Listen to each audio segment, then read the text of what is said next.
and as I said, it's important for the IRS to make sure that their tax administration So if race is isn't fair. if race isn't available, your statement about the algorithmics that goes after racial preferences. Well, the investigators were able to infer that the algorithm had that impact in spite of the fact that they weren't certain what the race was of any particular individual. They used methods to infer that. And this is a more general matter that algorithms are often used. They're sometimes used by those who provide credit. They're not based on race, but it may turn out that they are indirectly and unintentionally using race, and it's important to understand and correct that when it's occurring. Without objection, the President's executive order is entered into the record, and I recognize the gentleman from Massachusetts. So, Madam Secretary, I'm only going to ask you to use your time to explain some of those positions. I know you have to get out of here, but I want to make sure everybody gets a chance to ask a question on both sides this morning. That's really important. I've questioned Treasury Secretaries back to Nick Brady. Never did I ever ask a yes or no question, because I know events shift and change every single day, and the people that have had that job have been entirely competent over these years. So could you talk a bit about the child credit and also the 311,000 new jobs that were created this morning? Yes, the child credit. So the child credit, tax credit was expanded in the American Rescue Plan, and that was important because the pandemic especially hit low-income families very hard. And it had a dramatic effect in lowering child poverty, according to many studies. It really helped families. Many families were able to use that child credit to get back to work to help with child care. The great majority of families that received the child tax credit are working families. Others were seniors taking care of a grandchild or sometimes children with disabilities. And it had a dramatic effect in helping families that were impacted by the pandemic. That's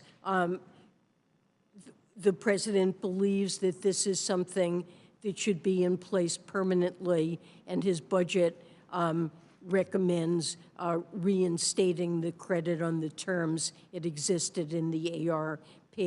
You mentioned about this morning's employment report. It showed 311,000 jobs this morning. In spite of that, the unemployment rate ticked up slightly to 3.6%. How to reconcile those two disparate facts? I guess I would point out that there was an increase. The labor force participation rate moved up just a tad, which is always encouraging to see people coming back into the labor force. At this point, the labor force participation rates for both adult men and women have exceeded their pre-pandemic highs. And so when more people come into the labor force, that loosens conditions ever so slightly, takes some of the, helps address some of the supply-demand imbalance in the labor market while creating lots of jobs. So what we're seeing here is a continued, very strong labor market, putting Americans back to work. Thank you, Madam Secretary. And we are always delighted to have the Treasury Secretary in front of the Ways and Means Committee, understanding that you are a successor to Hamilton.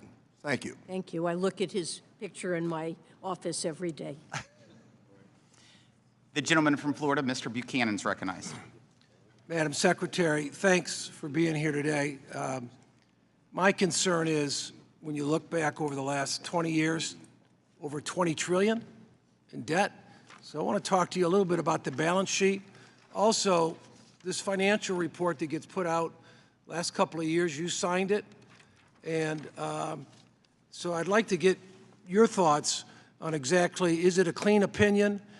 What you said, it's unsustainable, the financial path that we're on. That's what you mentioned in the report. It doesn't seem like it's a very clean audit. I think there's obviously, just in terms of the overall debt, 31 trillion, 20 trillion in the last 20 years. There's plenty of blame, let's put it that way, to go around. But I'm very, very concerned about where we're at and where we're going. I've got 2 kids and 9 grandkids, and a lot of us have children in here. And a top economist said to me, at some point this ends badly. You're the way I look at it, the chief financial officer. You know, we get over here and raise the debt, but looking back over the 20 years, I have absolutely no confidence in the way we do business up here. So I'd like to get your thoughts just quickly. What did you mean by unsustainable path that we're on currently as a result of something that you'd put in the financial report? What does that mean to you?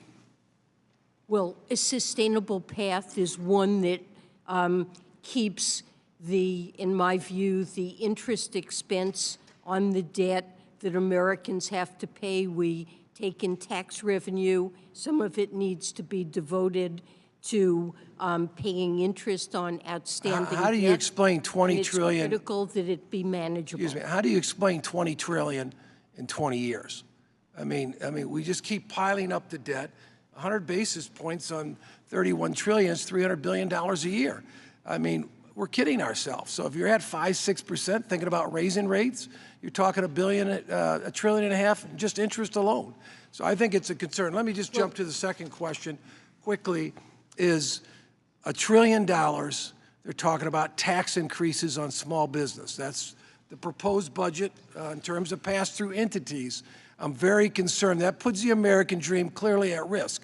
So 39.5, you add up the other things, you're probably 46. If you figure in New York, New Jersey, I'm in Florida, Texas, you look a little differently, or California, you're close to 60% for pass-through entities. These are small businesses for the most part, 50 employees or less. And it's obvious to me personally that many of you have never been in business because you'd understand that the cost of capital is not available for a lot of these small businesses, especially in the environment we're in today. A lot of people are concerned. But how do you think about the idea of another $1 trillion on our small business, medium-sized businesses? The president pledged not to raise taxes on any individual or small business earning under $400,000. Well, I'm just saying that if someone's got not a single penny. Let me just finish on this point. If someone's got 100 employees and they make 600, 700, the business does, they take out 100, they pay their taxes, and they have a few bucks, they can help their balance sheet. And that's the reality in the small business world. Just because as a small business you make 600 doesn't mean you take that home. You need that money to grow. That's the fuel to grow your business. With that, I yield back. Gentleman from Texas is recognized. Madam Secretary, I admire your courage in going to Ukraine, and I'm glad you're battle-tested for coming here to our committee. Thank you. Let me ask you, I'm hopeful that the Republicans will get to us their budget plan in 30 days, just as they've asked for commitments from you to do things within 30 days. They seem to think that we can continue to deal with our debt problems by removing revenue from our vital public services. And I want to touch on 2 areas that I think the President and you have acted most appropriately to sustain our needs. One of those is for Medicare. They say belatedly now that they won't cut Medicare, but they seem unwilling to make the changes that are necessary to sustain Medicare for our grandchildren as well as for our current seniors. I introduced legislation last year concerning the net investment income tax, and I have reintroduced it, and I see that's included in the President's budget. Isn't it correct that the estimates are that about 85% of that increase would be paid by those who earn $1 million or more a year, and that none of the tax burden would be on those below $400,000? That's correct, and the proposal wouldn't raise it on anyone making under $400,000, and the revenue would be devoted to Medicare, to shoring up the hospital trust fund. And the president, I believe, has a plan to extend it even beyond 2040, just closing the loophole and correcting the mistake that was made about the net investment income would extend Medicare solvency to 2040. So if people really believe in Medicare, they'll be willing to take the steps to ensure it's there.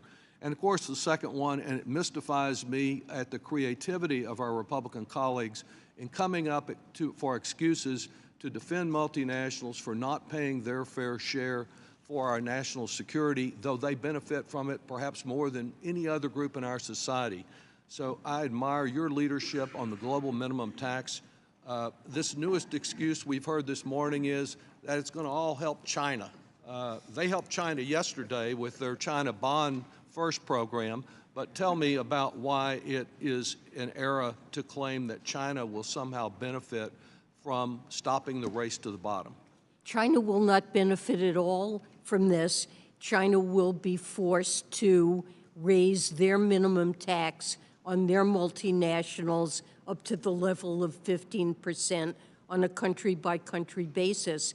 And China has signed on to the agreement, but if for any reason China failed to enact this tax and put it in place, there's an enforcement mechanism built into this agreement by which the United States or other countries in which Chinese firms do business, where they have subsidiaries doing business, we would impose a top-up tax on Chinese corporations operating in the United States or in Europe, where they've already put the tax into place. So if China doesn't tax these firms, their multinationals, we will do it and we'll keep the tax revenue.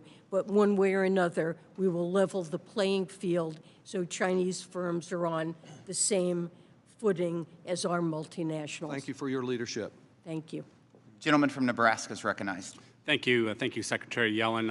Our time is short here, so I'll try to be quick in answering some very concise questions. We have serious concerns about the impact that the $80 billion that the IRS is receiving and its impact on families and small businesses. There are concerns about the funding stemming from the fact that we're working from disparate statements from the administration. So I'm glad you're here to help clarify. 2021, the Treasury released an analysis right here that states $80 billion in additional IRS funding would be used to increase the total headcount at IRS compared to 2021 by almost 87,000 employees over the next decade. Is that accurate? Is that correct? The vast majority of those hires are to replace attrition, people who would be retiring. So okay, so the attrition is about 12,000 no, personnel over the last over 10 years. 10 years, it's much larger than that. Okay, the record reflects that the headcount decreased by 12,000 over the last decade. So that would leave us at 75,000 new personnel at IRS. So I just want the record to reflect that. Now, regarding the audits, and the chairman talked a bit about this, there's been confusion about the meaning of the directive that you cited in the letter last August and then repeated here today. So are you talking about the total number of audits, or are you talking about the proportion of audits on families and small businesses under $400,000? I'm talking about the proportion of those small businesses and families. Okay, so the proportion, I mean, just for the record, the proportion is 90%. So 90% of the new audits will be, you know, according to the data, that we can expect up to 90% of new audits to be on those making less than $400,000. The purpose of this legislation is to vastly increase the audit rates yes, on we understand. high income, high wealth, Right, complex partnerships. But the data reflects that it's broader than that, especially given the number of personnel. But The shifting extent gears, that the number of taxpayers I understand. Okay, earning less than $400,000 increases the audit rates. the rates and risk of audit. will not the will rates not of audit and rise. the commitments, are certainly, I believe, very clear. Shifting gears, critical mineral requirements in the Inflation Reduction Act refer to, and I quote, countries with which the United States has a free trade agreement in effect, end quote. As chairman of this panel's trade subcommittee, I've been surprised to hear the Biden administration may take the view that the term, quote, free trade agreement, end quote, is undefined and actually open to various interpretations. So this committee has jurisdiction over all U.S. trade policies, including the negotiation and enforcement of trade agreements. We know exactly what a free trade agreement is, as do our partners, our trading partners who have actually raised concerns about the Inflation Reduction Act. So Secretary Yellen, please clarify, would you define a free trade agreement or at least provide a list of countries with whom we have a free trade agreement?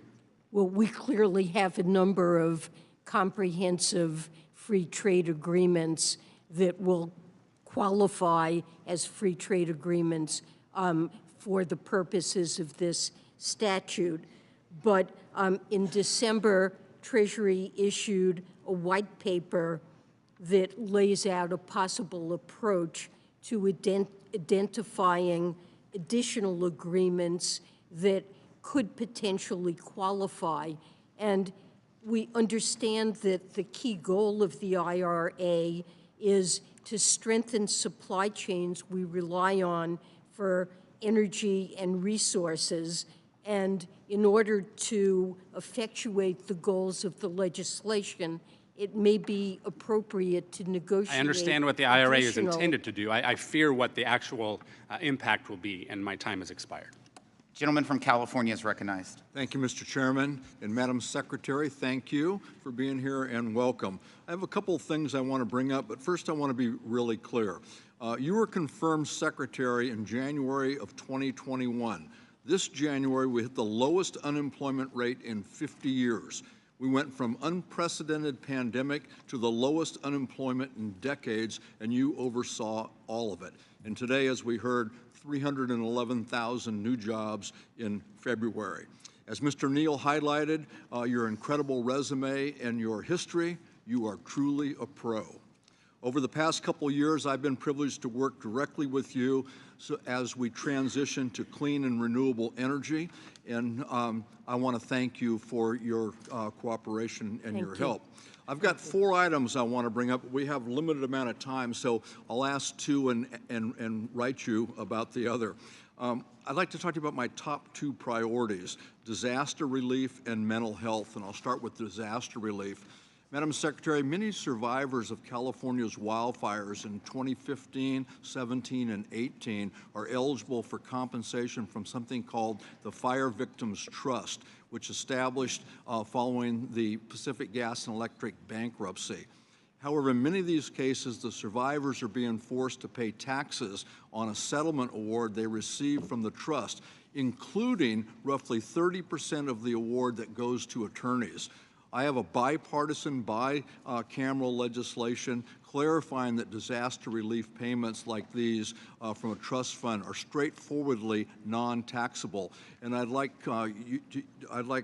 you to work with us and your people to work with us so we can help these folks who haven't even received enough money to rebuild the homes that they lost. And then second, I think the biggest issue, the second biggest issue that we face as a people is mental health. We see problems everywhere, schools, homelessness, veterans, amongst the elderly. Mental illness is a huge, huge problem that costs us trillions of dollars, and we need to figure it out. But treating the symptoms as we've done isn't enough, nor do we have all the money to do it. We have to get ahead of the curve. And Mr. Kelly and I have bipartisan legislation that we're getting ready to reintroduce and we shared it with your staff, that provides tax incentives for neurological research. Madam Secretary, do you agree that we can and should use the tax code to help address our collective mental health crisis? Well, these are critically important problems and, to me, appropriate priorities. And let me say that we will be more than happy to work with you on this legislation. So my staff can certainly be in touch. Thank you. And then I'll submit my questions about solar cells and taxpayer correspondence to you in writing. Again, thank you for the incredible job that you've done and your commitment to public service. Thank you. Thank you for I your yield back. kind words. Much appreciated. Gentleman from Pennsylvania is recognized. Thank you, Mr. Chairman. Madam Secretary, thanks for being here. And you do have an impressive resume. Thank you. And your dedication to the public and trying to do everything you can when it comes to the economy is really great. I got to tell you, I live at a much different level. And there's an old saying, if you can't convince them, confuse them. Now, being in the retail automobile business all my life, I'm better on blacktop than I am on a laptop. And as we go here and we throw these questions out to you, I keep coming back to some of the things I've learned in my past life. And, you know, one of the things is you read The Tale of Two Cities, and this is what we're talking about, right? It's the best of times, it's the worst of times. We talk about job creation. It's not job creation, it's job recovery. And I heard this not in the Trump administration, but the previous administration. We used to talk about how many jobs we created, and what it really was is we were just getting people back to work that were no longer working, and some of the decisions we've made it more valuable for people to stay at home than go to work. And it wasn't that people were lazy, it's just that they weren't stupid. You have a tough job. You have a tough job. And I often refer to things that just happen in my life and everyday things. I can remember a movie called A Few Good Men, and I think one of the things that Jack Nicholson said in that movie was, you can't handle the truth. I'm not talking about you, but I'm talking about the American people. Mr. Buchanan touched on this, and we worry about this all the time. It is the public debt, which is part of your job description. And you really answer to the President of the United States as a member of the cabinet.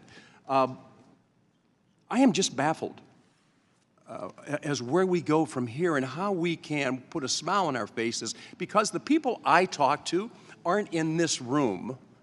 When I come out of Mass in the morning, I have people that stop me. When I go to Canella's to have breakfast, people stop me. When I go to Cummings to get coffee, people stop me. You know what they ask me all the time? When the hell are you guys going to get this thing straightened out? My pension now is losing its value. I'm dipping into my savings. I can't help my kids and my grandkids anymore because my wife and I don't have the ability to keep up with inflation. So I know we have all these wonderful, wonderful programs that we talk about and all these wonderful ideas that we talk about, and it just is bizarre to me that I think we need to spend more time in the field. We need to go to Petersburg, West Virginia. We need to go to Oklahoma, and we need to talk to people who really service the debt, and that is our hardworking American taxpayers. I think all of us, while we have questions of you, I got to tell you, I don't know that I would want your job. I don't know that I would be there and wondering where the slap is going to come from next. But you do one heck of a job. I would just hope that as a committee, we don't look at how it is that we can make each other look bad or to figure out who struck John, but to understand that it is the American people that are suffering right now. This idea of not looking into ProPublica, and I understand what you said, is somebody else's thing, and I got to tell you, I got 10 grandchildren, so this reminds me of Humpty Dumpty. Humpty Dumpty sat in a wall. Humpty Dumpty had a great fall. All the king's horses and all the king's men couldn't put Humpty Dumpty back together again. So you just outlined for us the number of offices, the number of people we have to get to a simple answer is who the hell put the information out there? How did they get this information? And the longer we stay away from an answer, the faith, the trust, and the confidence of the American people in this institution is withering and dying on the vine. I would just suggest to all of us, I don't give a shit if you wear a red hat or a blue hat. Wear something that's red, white, and blue, and look at how it is that you represent back home. Because I love sitting here and listening to all the testimony. What I have a hard time is when I go back home and saying, we're working on it. We just don't know who's going to answer the question for you. Thank you so much. I appreciate you being here. Your patience and your dedication to this country is phenomenal. Thank you, ma'am. Gentleman from Connecticut's recognized. Thank you, Mr. Chairman. Thank you, Madam Secretary, for being here. And thank you also for being part of an administration that actually did leave the country with a surplus. Mr. Neal yesterday very eloquently went through that process. So I think the American people and even our colleagues over here on this side of the aisle, we point with great pride your example, your leadership that you have demonstrated, including the 12 million new jobs that have been created in just the past 2 years.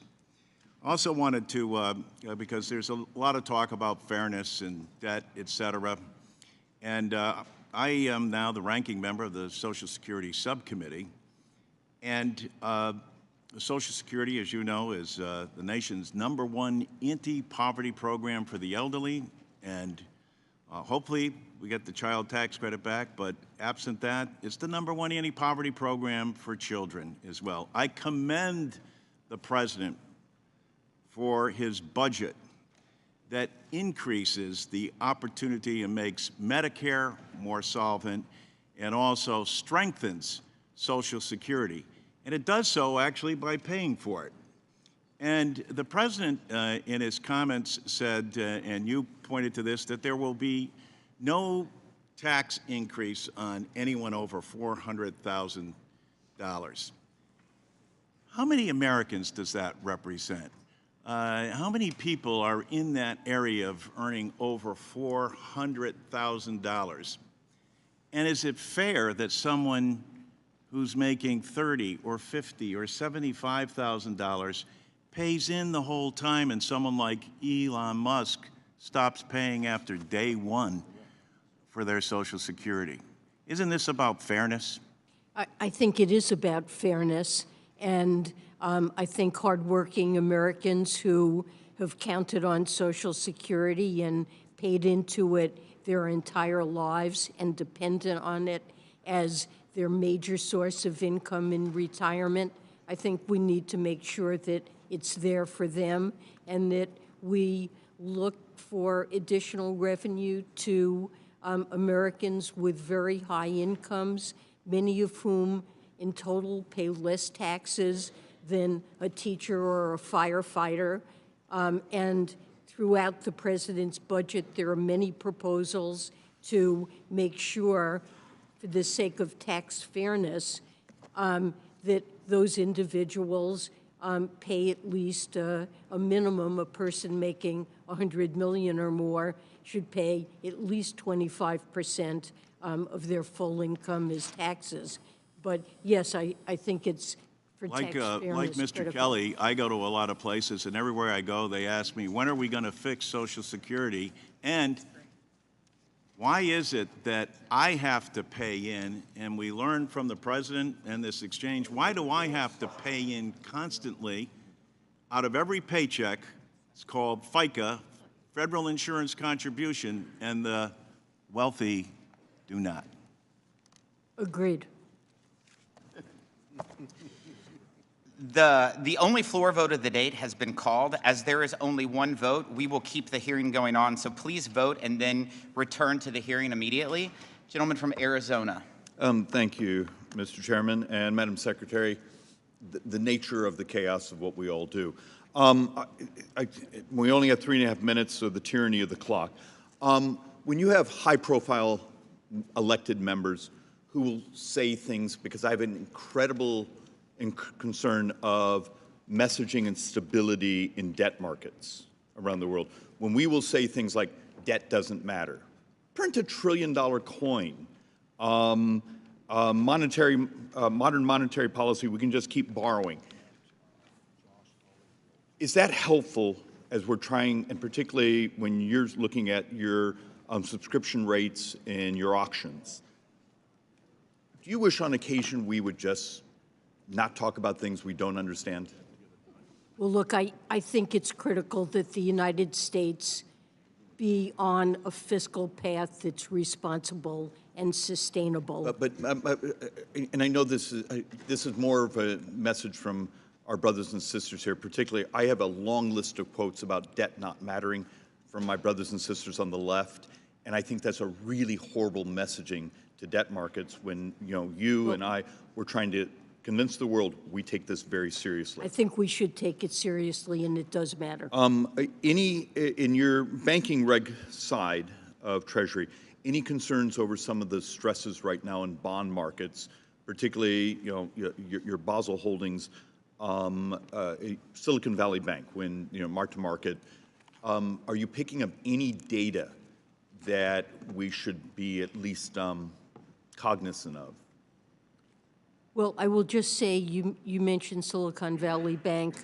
There are recent developments that concern a few banks that I'm monitoring very carefully. And when banks experience financial losses, it is and should be a matter of concern. To explain, it's the nature of moving interest rates. All of a sudden, if you have to sell the bonds, you're taking quite a loss. In the budget, Madam Secretary, you have a little bit less than $5 trillion of new taxes over the 10 years. Do you have the wherewithal to model that, to say, okay, here's our tax regime, and here's its economic effect on GDP growth? Were you able to do modeling documents? Well, we don't have a gigantic model that shows what the total impact would be on the economy, but we've certainly considered the economic impact in the case of all of the policies that we've proposed. Look, I spent part of my evening, that's why I'm glassy-eyed, trying to read through. I was looking for saying, okay, we're going to raise this much taxes, and we believe it has this much impairment on GDP growth over the 10. If one of your staffers ever could send me a document, I'd love to look at your math. And there are studies, and it is something that we've tried to evaluate in putting forward proposals. Last thing, your capital gains tax would go up to what for very high earners? It would go up to the same rate as the tax on regular income. Okay, so it matched regular income, though for high-income individuals. Madam Secretary, but in the current environment, capital gains are substantially affected by inflation. So we would be taxing non-actual gains. We would be taxing inflated gains, inflation gains, not actual appreciation. Should we actually do an adjustment for inflation on those capital gains taxes? It's something certainly to consider. I mean, our tax code is in general not inflation neutral, and you know, this is an area that maybe requires some Thank you, Madam Secretary, and thank you for your patience, Mr. Chairman. Thank you, Representative. Gentleman from Oregon. Thank you, Mr. Chairman, and thank you, Madam Secretary, for being here. When I consider the tone with which you were greeted, I'm amazed that you are willing to come back, and your patience. It's not just your resume, it's your performance. You have one of the most difficult jobs in America, and every American has a stake in your success. Thank you. Yesterday's action by this committee, coming up with this fantasy that somehow the IRS can prioritize 1.28 billion payments a year to try and sidestep our responsibility to raise the debt limit. I apologize for that. It continues a trend that my Republican friends have had for years in terms of making the IRS job more difficult, fewer people, and more complex returns. I'm hopeful that we can get past that and that we're able to engage with you in a constructive way to avoid economic catastrophe. I do have one modest area of disagreement, and I must agree with my dear friend, Chairman Smith, about some of the suggestions that we can sidestep working with Congress and redefine agreements as FTAs. None of us think that satisfies the condition. I've worked with 5 presidents on trade issues, and when we do not have a good, constructive working relationship and Congress playing its role, it doesn't end well. And I would just refer the trade promotion, the TPP, as an example where it was harder, and we're still bearing the circumstances. I apologize for any suggestion that I may have made that Congress doesn't have an appropriate role.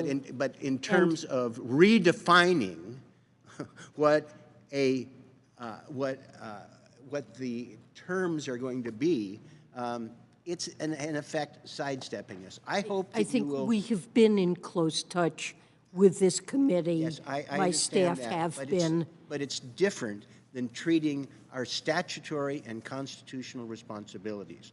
I would just hope that you would commit to work with me and Chairman Smith as we move forward in a way that's fully consistent with the true definition of a free trade agreement and the spirit of cooperation in terms of trying to get us on the same wavelength. I think your objectives are ones that I probably agree with, but process matters, and in terms of being able to make sure that the various stakeholders, some of whom don't have the confidence in terms of the path that you're taking, I think working together we can raise that confidence, we can work together to get the desired objectives, and I hope that you would commit to working with us in not just the spirit, but the letter of what free trade agreements are. I will make that commitment, and I agree with you that collaboration and consultation is critically important. We're committed to it. Thank you. I look forward to working with you and your team, who are doing a great job in trying to figure out how to implement the things that Chairman Thompson and I embedded in the tax code that has a challenge for you, but we appreciate the work. We're working very hard to implement the green credits and IRA and all of the IRA provisions. It's much appreciated. Thank you. Thank you. Gentleman from Illinois is recognized. Thank you, Mr. Chairman. Welcome, Secretary Yellen. Thank you for your service to the country. We hope to see more of you here before our committee. I have a question for you, but before I do that, I do want to express to you how extremely disappointed I am in the administration's budget proposal released yesterday. As I think about the 750,000 constituents that I represent in Central Illinois and Northwest Illinois, I can tell you that their priorities are vastly different than what's reflected in the administration's budget proposal. Just to highlight a few things, eliminating the stepped-up basis would really crush family farms in my district and family-owned businesses. Quadrupling the recently created stock buyback tax, which will hurt Americans with 401k plans and pensions, is in there, and expanding the net investment income tax on small businesses that are still struggling with high inflation and workforce shortages, again, is disappointing when I look at the budget. It is clear that many of the real challenges that Americans are facing are not being heard by this administration and in this budget. To my question, I do want to just, it was referenced earlier, I do want to talk about the OECD process and the current global tax negotiations, and specifically Pillar 1, Madam Secretary. We understand that negotiations around Pillar 1 have stalled, and I believe we have significant risk that digital service taxes, which disproportionately harm U.S. businesses, will spread across the world. We've already seen that. Republicans have repeatedly requested from the administration and from you to consult with us before making decisions about your negotiations with our European counterparts. You have not done so in terms of communicating with us, and it's been a source of frustration. You've not provided any analysis that would allow members of this committee to evaluate the effects of Pillar 1. So, Madam Secretary, as you sit here today, I think you would agree that it is not financially responsible to purchase a product without knowing its price. And that's the real core here. So when can Congress expect to see this analysis so that we know what we are actually being sold here?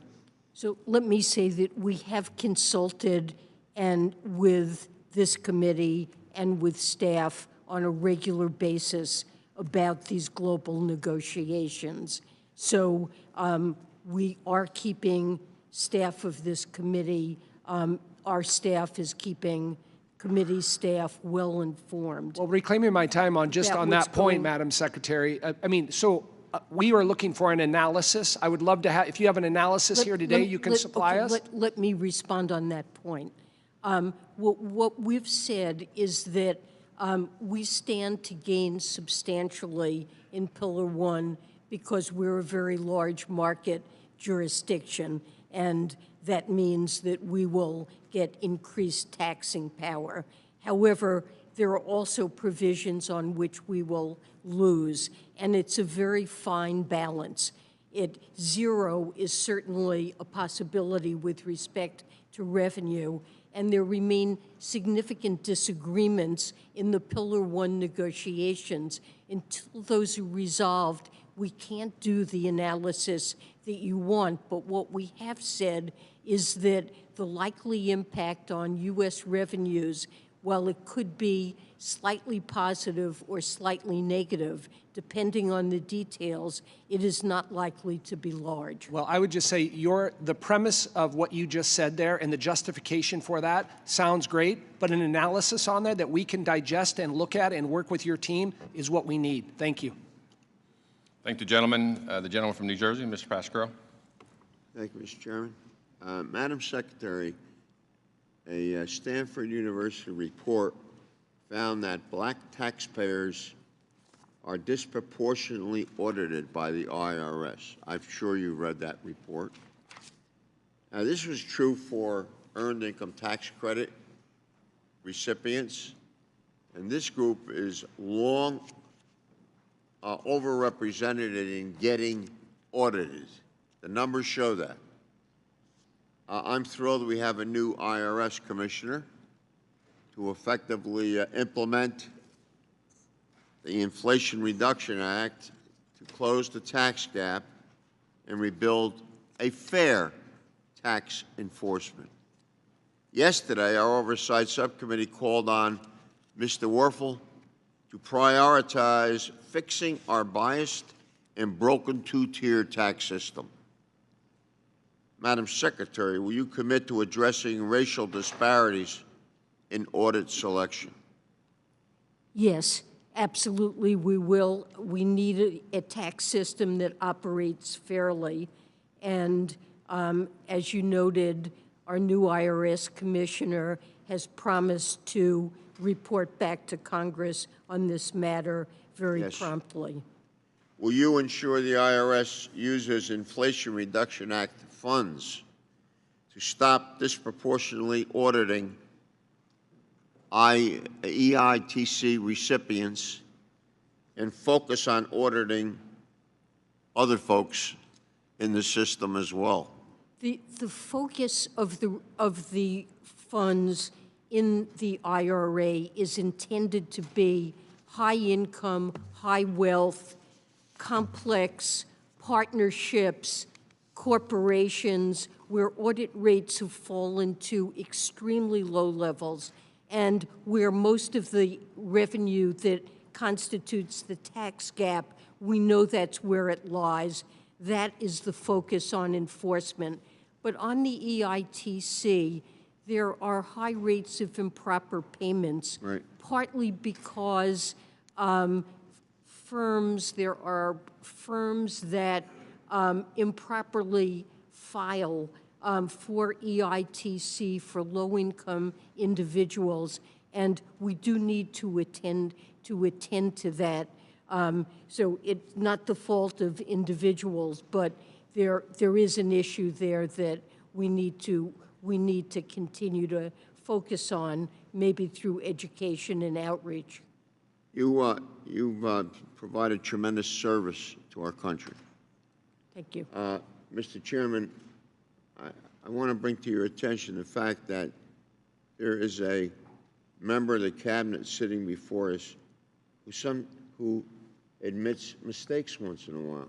I've never met a cabinet member that made a mistake, so I say that with due respect. Thank you. And I think that's refreshing, and I think that helps bring us together more than anything else. Anything else. I'm serious. And I'm happy to do work with you, and you've done a great job. Thank you so much. Much appreciated. I'd like to thank the gentleman from New Jersey. Now recognize the gentleman from Ohio, Mr. Winster. Thank you. Mr. Pasquarello, I'd like to agree that honesty really does help, no matter what we're dealing with. Anyway, thank you, Madam Secretary, for being here. The Tax Cuts and Jobs Act verifiably led to more American jobs, historically low unemployment, stable revenues, higher wages, and COVID hit. And one of the things that COVID revealed to us was the vulnerability of our supply chain and how it's a national security risk, it's a national health risk. Just look at where we get our pharmaceuticals from. It's China. We can't do it ourselves. We're trying to come back from that. So my question is, how does raising corporate tax rate to a higher level than the People's Republic of China, for that matter, almost any other country in the world, how can that make America more competitive and solve our supply chain problem? Well, I believe it really is important that we invest in America so we can be a competitive economy. And you mentioned the importance of tax rules to private investment in equipment and software. But I guess I would point out, and this is what I mean when I use the term modern supply-side economics, there are quite a few other kinds of investments that are relevant to our productivity and competitiveness, and we also need to focus on those. So infrastructure is an example. Education is another example. I agree with that. You've got to have all those things in place, and you can call them investments or whatever, but also I think that making the business feasible here compared to somewhere else makes a big difference. And that's what we have to consider as well. We've had no inversions since the Tax Cuts and Jobs Act, and I don't want to see that go away. But also, we talk about lowest unemployment now, and it's so low, but the NFIB says half of their small businesses have help wanted signs out. Virtually every business I go to now, small employer, large employer, they said, what's your biggest problem? It's getting workers. Agreed. Okay, so could you explain, not only for me, because I think I have a good idea, but explain to the American people and explain to these businesses why, with such low unemployment, they don't have employees. Well, I mean, that's partly what the problem is that the demand for workers in this economy— Where'd they go? They had the workers before COVID. Well, the COVID pandemic accelerated retirements. We have seen labor force participation for both adult men and women rise above previous levels. And the president's budget focuses on providing households the child care and other support they need to work. And I think it's really important to boost labor's supply.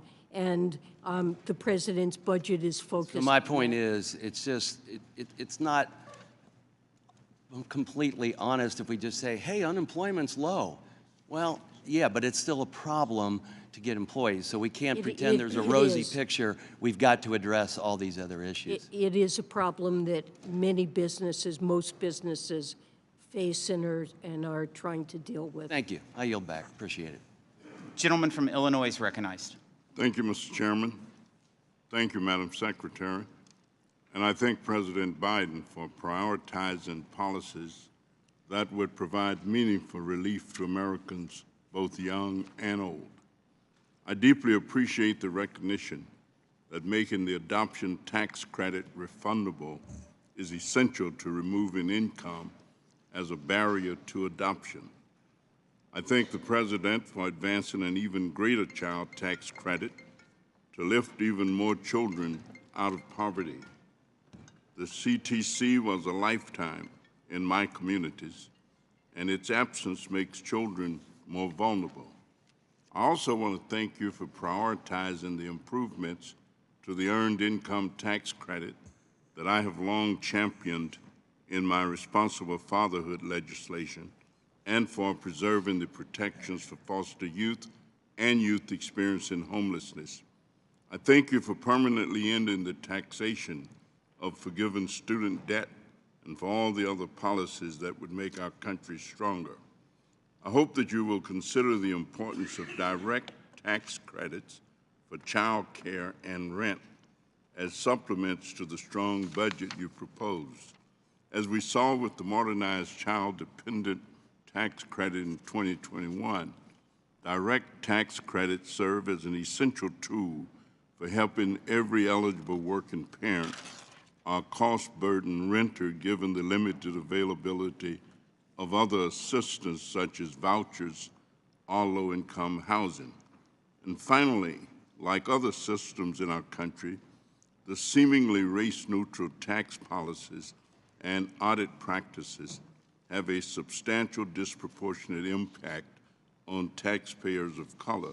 So I hope to work with you to identify legislation that would collect key demographic information about taxpayers to better understand racial and gender equity. And I thank you very much. Thank you very much. Do you yield? No, I will yield, of course, for the Secretary. Oh, well, certainly the President supports the child tax credit and earned income tax credit, and would work with you to consider the child independent care credit, which was passed earlier by Congress, but by the House, but isn't in the Green Book proposals, but would certainly look to work with you on that. Well, thank you for all of your accomplishments. It's certainly a strong budget, and we look forward to continuing to work to make it even stronger. Thank you very much, and I yield back. Gentleman from Texas is recognized. Thank you, Mr. Chairman. Thank you, Madam Secretary. I'm the budget chairman, and we will have a budget. My Democrat colleagues, the last 4 years, did not have a budget. So it's rich when I hear them talk about us presenting a budget. Second thing I want the American people to know is y'all sent your budget late, and so the process is delayed. And we're going to take our time, and I hope you appreciate this, to unpack what's in this massive budget proposal. We're going to analyze it, and we're going to lay it out for the American people. So that will be the process. We will have a budget, and we will be able to compare not just the numbers, but the priorities, the policies, the values, and the vision that we differ on for the future of this country. Quick question, if you could, just a yes or no on this. Does the amount of government spending that we have been pushing out over the last couple of years, about $10 trillion, 6 of that is borrowed money, that's adding to the debt, about $6 trillion. Does that, has that contributed to this 15 consecutive months of record inflation? And as you I'm sure are aware, inflation that is cutting the budgets of our working families, really devastating poor people and seniors on a fixed income. But is spending contributed to that? Federal government spending contributed to that, yes or no? Well, I believe that that was critically important support to make sure we didn't end up with a scarred labor force at a time when the risk was we could see. So is that a yes, that has spending contributed to inflation? Just yes or no? Forget your reasons why. You make that case to the American people. I'll say that the American Rescue Plan that was Democrat supported, no Republicans, jammed through, was more about bailing out union pensions and paying teachers' unions for schools that never opened our children. We can debate that point. Well, I Does think spending contribute to inflation? I believe that most of the inflation we've experienced reflects disruptions from the pandemic, the supply side of the economy. Madam Secretary, please, and with all due respect, I ask for a simple answer. The American people know that the spending that has flooded the marketplace has created this gap in supply and demand, and it is punishing as the worst of regressive taxes on all Americans. And here's the insulting thing, and again, with all due respect, this is insulting, that your budget, the president's budget, increases spending. The budget has the highest sustained levels of spending, taxes, and deficits in the history of the United States of America. Now, I want to finish on this. You've requested $100 billion more in just discretionary spending. If you do the average amount of spending that you all have requested in the last 3 years, the actual and the requested, we'd be $3 trillion over the $20 trillion that CBO is projecting. It's bankrupting the country, and it's insulting that your budget comes back, your proposal is more of the same. I'm sorry, there's $3 trillion of deficit reduction over Nobody the next believes 10 that. years in this budget. I appreciate that There on are paper. ways, it's one thing to spend when you don't pay for it, and it's another thing to spend when you do, and there are revenue raisers in this budget that more than finance the additional spending. Y'all have added that's $6 proposed. trillion to the debt, and even if I believe what you put on paper, you're taking off half of that. Only half of the $6 trillion you've added. As if you're trying to give a gift back to them. Here's half of your money back. We're going to help save the country by giving half the money that we borrowed on the backs of our children. I just don't believe it, and I look forward to more conversations, and I appreciate your service. Recognize the gentlelady from California. Thank you. Secretary Yellen, thank you so much for joining us here this morning. You have a long and distinguished resume and career, and you are doing a terrific job. We applaud you. I'm sure that as a woman working in a traditionally dominated male field, you're probably no stranger to breaking firsts and paving the way for other women, which is why during Women's History Month, it's disappointing to see some of my colleagues talk down to you, use profanity, and not allow you to finish your answers here at this hearing. And I think it's important to call out that kind of behavior.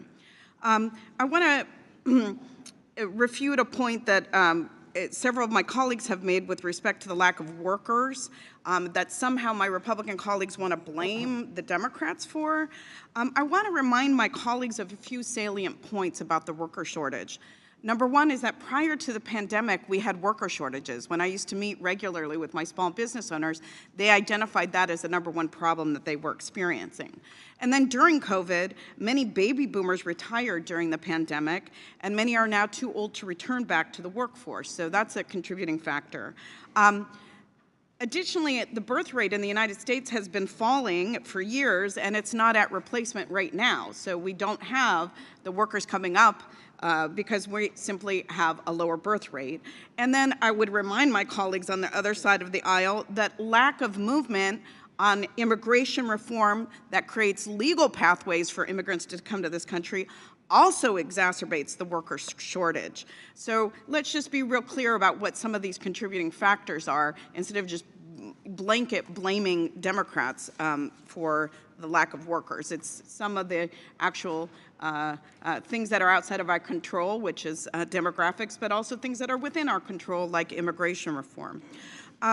Secretary Yellen, I wanted to ask you about the Inflation Reduction Act, because Treasury has embarked on some critical mineral agreements with Japan and the European Union. And I understand that the intent is to address their concerns on EV tax credits, but that's not exactly happening in a vacuum. Our allies have said that they will build on their existing climate subsidies in response to the IRA. I think that all of us who helped write this law agree that we need to work with our allies on shared climate goals. But I also want to stress that the unprecedented way these agreements were written, with this exercise, we continue to upend the separation of power on trade authorities. These agreements have been written in a manner that gives the Secretary the power to guarantee specific tax cuts with USTR signing off on your behalf. So I want to focus on those agreements and how they'll affect the domestic union supply chains that we're trying to foster as our partners try to expand their investments. Madam Secretary, California is home to one of the largest untapped lithium reserves in the world, which is close to the Salton Sea. And so how may this select buyers club have the potential to undermine investments back home? Well, the Inflation Reduction Act creates very strong incentives to produce, develop minerals for batteries in the United States and to develop their capacity to process those minerals. However, the global demand for these minerals in the years to come will be enormous, and we're highly dependent on China. And so we have seen as one of the goals of the IRA to broadly strengthen supply chains for these critical minerals and their processing. And so the agreements that we're discussing with Japan and with Europe would potentially, if it's possible to form such agreements, permit our close allies to also contribute minerals and their processing that would be eligible for use in electric vehicles that are assembled in North America. But this is going to be a vast and growing market, and there are huge incentives for development of minerals in the United States. Thank you for your answer, and I yield back. Gentleman from Georgia is recognized. Thank you, Mr. Chairman, and thank you, Madam Secretary, for being here today. You know, early on in your remarks, you threw out a term I had not heard called modern supply-side economics. I did a little quick research on that. I believe you're calling a duck a squirrel. That is nothing more than modern monetary theory, and I would suggest that the American people don't go for that. But anyway, that's not really what I wanted to get to. You know, you've got $80 billion for 87,000 new IRS employees. You're asking for another $43 billion, and you know, number one, I don't see where those, you know, where the plan for the previous employees are. Number two, how do we know that these employees won't be looking into the bank accounts of our fellow Americans? Our friends on the other side of the aisle tried to get an IRS surveillance program into the banking system in the last Congress, and we successfully blocked it. But we've had to go so far as to introduce a bill, H.R. 1010, prohibiting IRS Financial Surveillance Act. Can we have your assurances that none of the money that has been appropriated to the IRS will be used to implement a financial surveillance system with the banking system, snooping into the bank accounts of our fellow Americans, unless it is directed by Congress? Yes or no? Do we have your commitment that you won't go around the back of Congress and implement that program? Of course not. We require Good. Thank legislation. you. Thank you. I appreciate that, Madam Secretary, and I appreciate the directness of the answer. Second thing, you know, I still don't get the fact that under the Constitution, the power of taxation lies with Congress, and yet you are negotiating U.S. tax policy, and you're ceding U.S. tax policy and revenue to countries around the world with the OECD. I will tell you, I've said this, and I think I said this the last time you were here. We are about making America the most competitive place in the world to do business, and we should be winning both on the manufacturing side and the export side. We should be importing treasure from around the world to the United States of America. And I don't think that we should give up one dime of our U.S. revenue to foreign countries with this.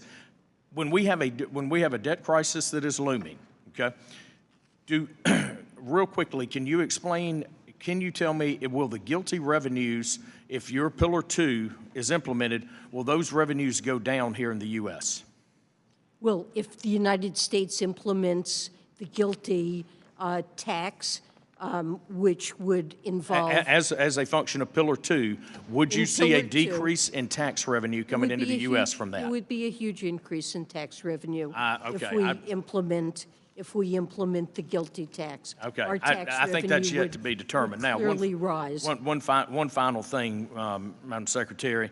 You know, Americans really, over the years of all of the alphabet agencies up here, they tend to fear the letters IRS more than most.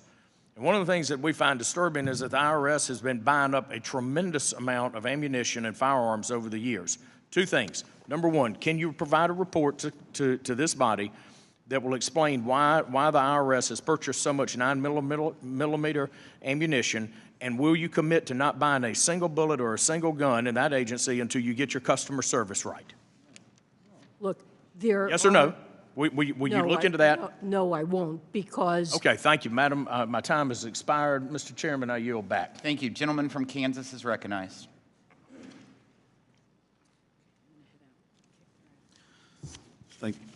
Thank you, Mr. Chairman, and thank you, Madam Secretary. Over here, we're doing two for I'm sorry. Thank you, Madam Secretary, for joining us today. You know, as we were meeting today, you know, we just got the administration's budget yesterday and tried to dig through the numbers and get an understanding. But, you know, just from top line, over the next 10 years, we're spending $8.2 trillion in spending. We're raising in revenue, or bringing in revenue, $65 trillion, which equates to a corresponding deficit of $17 trillion. Now, I know you said that we're having a $3 trillion cut in the deficit, but just because we're not making a $20 trillion deficit, it's still a $17 trillion increase over the 10-year period. And we talked earlier a little bit about the 15% increase in the department after already getting the $80 billion last year, and with us being in debt, and actually next year, over $1 out of $4 that is being spent in the 2024 suggested budget is borrowed. It's almost $1 out of $3 is borrowed, 30% of the spending next year. So today I want to focus a little bit and follow up a little bit on my colleague from Georgia who talked about the OECD, and particularly talked a little bit about the OECD Pillar 2 and the impact on the U.S. competitiveness in the world. And what's being negotiated is some radical changes in the international tax system, and we've sent a letter to my office, or there was a letter that you sent back to my office indicating you look forward to working with us to implement this. I can tell you that Congress isn't in favor of this. As several of us have mentioned, we have very main concerns, and Congress doesn't want to implement something that will make America weaker and less competitive.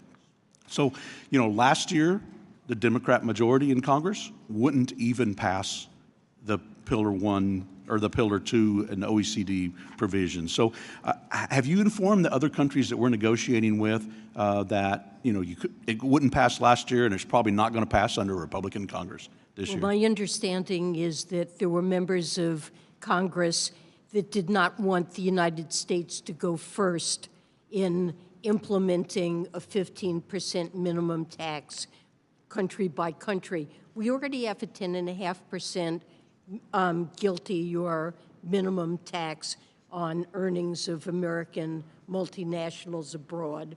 And now the European Union has adopted it, and other countries are moving forward. Japan, the United Kingdom, Singapore, many countries are going forward with this. So the issue of our going first and will others follow no longer exists. Well, yeah, and well, it's critically important for us to it does change, though, if we, before I run out of time, if the proposal is to raise our GILTI to 21%, when everybody else is doing 15% is all that they have to do, I mean, that's going to make American businesses less competitive. Well, no, it's not. At the meantime, with the under-tax provisions, it's going to actually allow other countries to still race to the bottom through this process. That isn't right, because right now we have a 15% tax and no other country has any tax whatsoever. So there's a 15% gap. Now they're all going to have a 15% gap, and we're proposing that we go to 21, which is a much smaller gap of 6%. We're a competitive, attractive place to do business, and having a lower tax rate on the earnings of American companies abroad than they would pay at home is an incentive to shift jobs out of the United States abroad, and we're more competitive, and we're narrowing that gap, which makes it more attractive to invest in the United States. It really is. Disadvantage. We would agree on that U.S. competitiveness is hurt, and that's what was addressed. And I've run out of time, but I'll yield back, Mr. Chairman. Gentleman from New York. Thank you, Mr. Chairman. Madam Secretary, yesterday this committee held a hearing on the technicality of a proposal where there was a lot of talk about debt, deficit, and priorities. At the same time, the President released a $6.9 trillion budget plan, 182-page document, the deficit by $3 trillion over the next decade. Bloomberg Economics put out a comprehensive report last month saying that President Biden was on track to becoming the greatest jobs-producing president in U.S. history. nearly 13 million jobs in the past 26 months, including 504,000 in January, 311,000 that was announced this morning for the month of February. They forecast that while inflation was at 9.1% in June of last year, the forecast for this time next year is 2.25%. 92% of Americans now have access to affordable health care, and we are beginning through the Inflation Reduction Act to compete in a real sense with China. You know, the Stone Age didn't end because we ran out of stones, and the oil age won't end because we run out of oil. The oil age will end when we find a way to do it that is cleaner, quicker, and more competitive. The Inflation Reduction Act includes two major pieces. One is a $7,500 tax credit for Americans to purchase electric vehicles, and also a tax credit for American manufacturers of batteries that is estimated to reduce the cost of an electric car by an additional $9,000. It seems as though, you know, we finally got the message that we need to be tough about China, but we need to be tougher on ourselves about China as well. And these initiatives in the Inflation Reduction Act and in this budget, I think, go a long way to doing that. You're the 78th Secretary of the Treasury. You were appointed in January of 2021. And just your thoughts about these and other efforts that are in the budget toward the goal of increasing American competitiveness, accruing to the advantage of the American people and the American consumer. Well, thank you for your comments. I strongly agree with your assessment of the Inflation Reduction Act.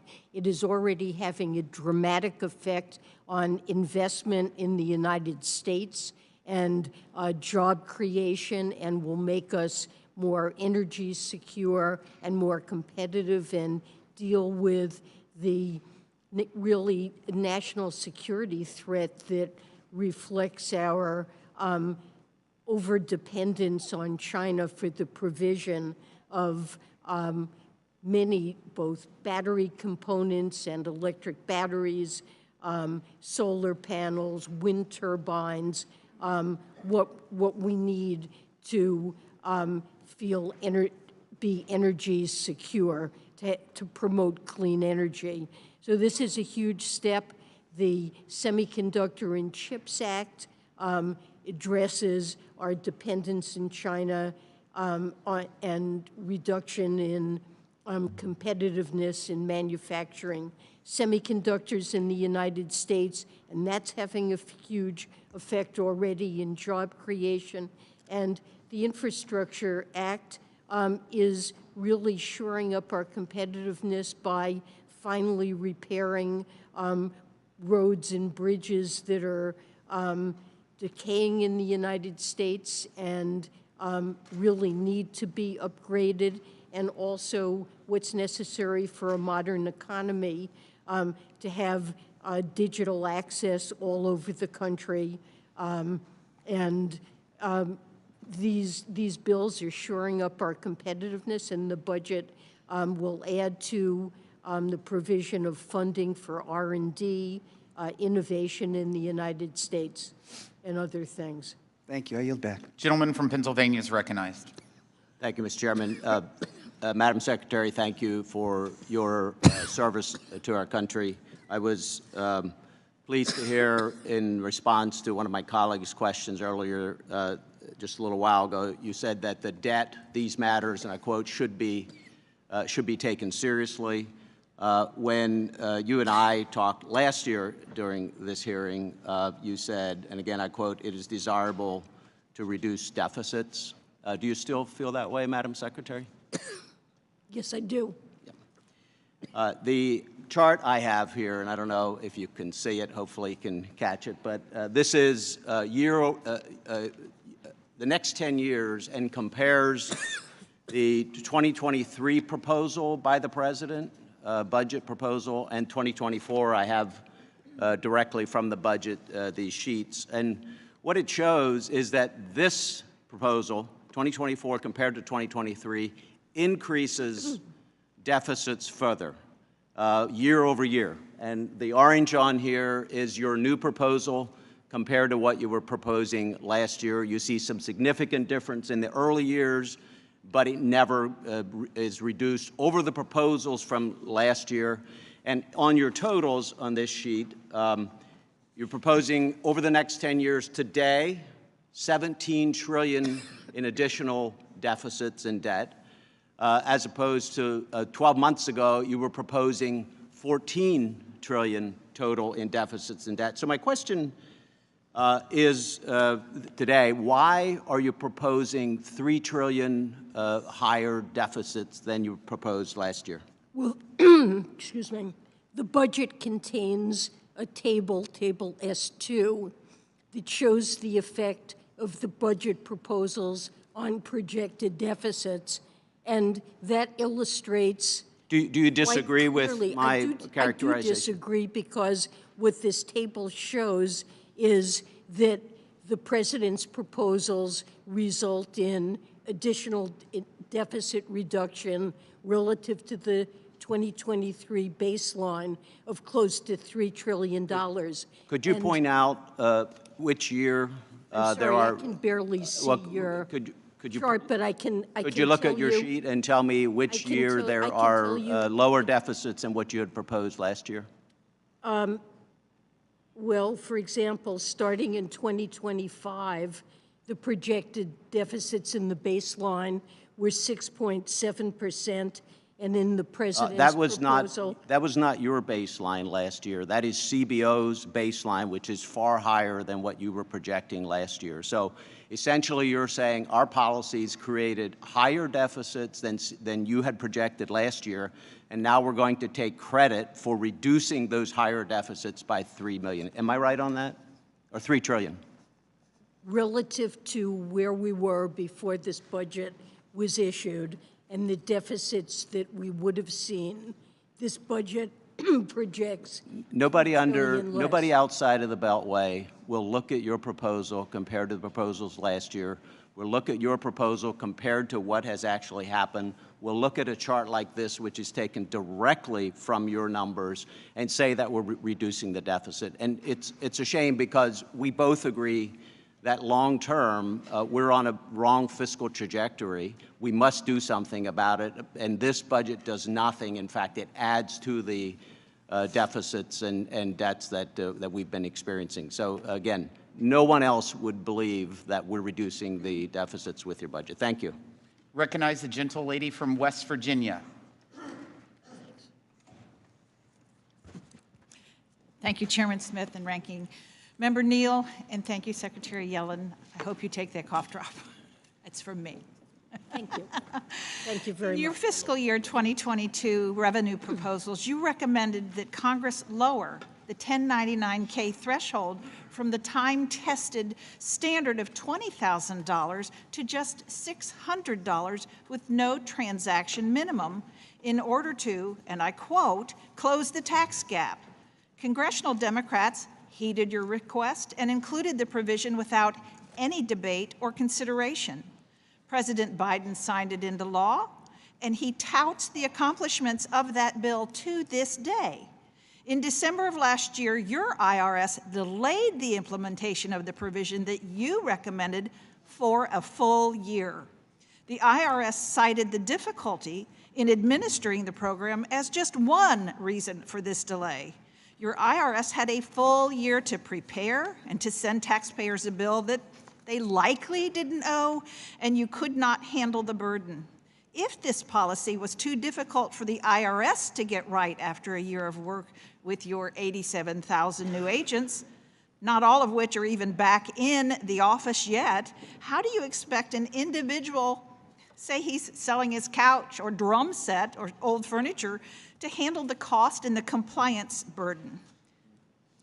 Well, this was enacted into law in the American Rescue Plan, as you pointed out, and the IRS began to implement it as required, and heard a number of concerns by individuals and organizations that this was confusing. Oh, absolutely. I And hate it's to interrupt really- you, but it is a nightmare for people that pass money back and forth. You know, one pays the rent, one does such and such, and they Venmo back and forth. I've spent the better part of 2 years trying to fix the mess that the Democrats created with this provision, and I want to thank every one of my Republican colleagues for co-sponsoring my bill, H.R. 190, and I certainly hope that my Democrat colleagues will do the same thing to protect all of our constituents from an undue burden on just a bad policy. Secretary Yellen, in May of 2021, just after the Biden administration pushed through the $1.9 trillion spending bill on a partisan vote, you claimed that 5% inflation at the time would be transitory, meaning temporary and brief. And I'm sure that the Biden administration based decisions on your analysis. But a year later, in June 2022, inflation then hit a 40-year high of 9.1%. A few weeks ago, this committee held its first hearing in my home state, and all of our witnesses said that their number one hardship is dealing now in 2023 is still inflation, the direct result of the failed economic policies of the Biden administration. Obviously, inflation is not transitory. You were wrong, and the people that are suffering as a result would really like to know if you might apologize for saying that and being wrong and misleading them. Well, inflation is the president's top priority to bring it down, and it is certainly too high. It has come down off its highs a year ago. Over the last year, we've made progress, and in part that reflects what I meant at the time was there were disturbances from the pandemic on supply chains that would eventually resolve. And due to the president's efforts and the passage of time, those supply chain disturbances have largely resolved. Please. Shipping costs have come down. They have not. Substantially. Inventories that had been depleted have largely been rebuilt. I really but think there that the remain words that inflationary pressures really should hear that is that need I'm to be sorry. dealt with, and Russia's war on Ukraine has also exacerbated back. inflation. The gentlelady all over from the world. Washington is recognized. Thank you, Mr. Chairman, and thank you, Madam Secretary. I'm way on the other side here. Thank you for your time today and for just all of your attention to the needs of working families and struggling Americans. And in particular, I want to thank you for recognizing the importance of affordable housing by introducing in the budget an increase in the low-income housing tax credit or the housing credit, and a reduction in bond financing necessary to trigger more housing credit equity. These core proposals are from legislation that I've introduced, the Affordable Housing Credit Improvement Act, which we will be reintroducing again this year with Representatives LaHood, Beyer, and Wenstrup. So a very strong bipartisan proposal. These provisions would finance the production and preservation of over 2 million additional affordable homes and support 3 million jobs over the next decade. I wondered if you could speak to how increasing the supply of affordable housing will increase our economy's long-term growth potential. Well, I think we really have a serious shortage of affordable housing, and it really makes it very difficult to hire workers, to be able to support business expansion when lower-income workers are unable to even afford to be able to live anywhere near where they work. And I think that's been a failing of our housing policy that we believe should be corrected. Yeah, well, thank you so much for including that. I wanted to switch gears a little bit. Last year, this committee held a hearing to discuss ways to strengthen economic relations with Taiwan. One way to do so would be by negotiating an income tax agreement, which would boost investment and create jobs by reducing double taxation on U.S. and Taiwanese businesses. I wondered if you could update the committee on how Treasury is evaluating Taiwan's request for an income tax agreement with the United States. we recognize that there's a problem there and are looking at potential ways to address it, but I don't have anything specific to offer in terms of way forward. Well, we look forward to and hope you'll continue to consult with Congress on that, since that's clearly a very important issue. And then lastly, during yesterday's markup of the Republicans' debt prioritization bill, I asked the majority staff a technical question that they couldn't answer regarding the logistical possibility of debt prioritization. And so I just wanted to ask you, Madam Secretary, is it feasible for Treasury's payment systems to prioritize payments to bondholders over debt? I think that we should not think that prioritization is a solution to the debt ceiling issue. Prioritization is simply not paying all of the government's bills when they come due. That is something we have never done since 1789, and that really is just default by another name.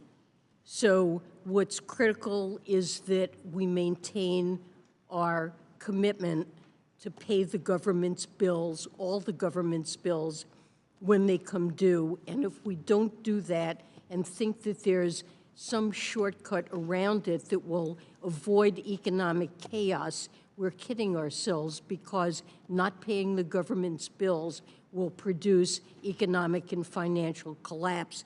And I would say that Fitch has already made clear in comments that they issued that a failure to pay all of the government bills would potentially prompt a downgrade of our debt.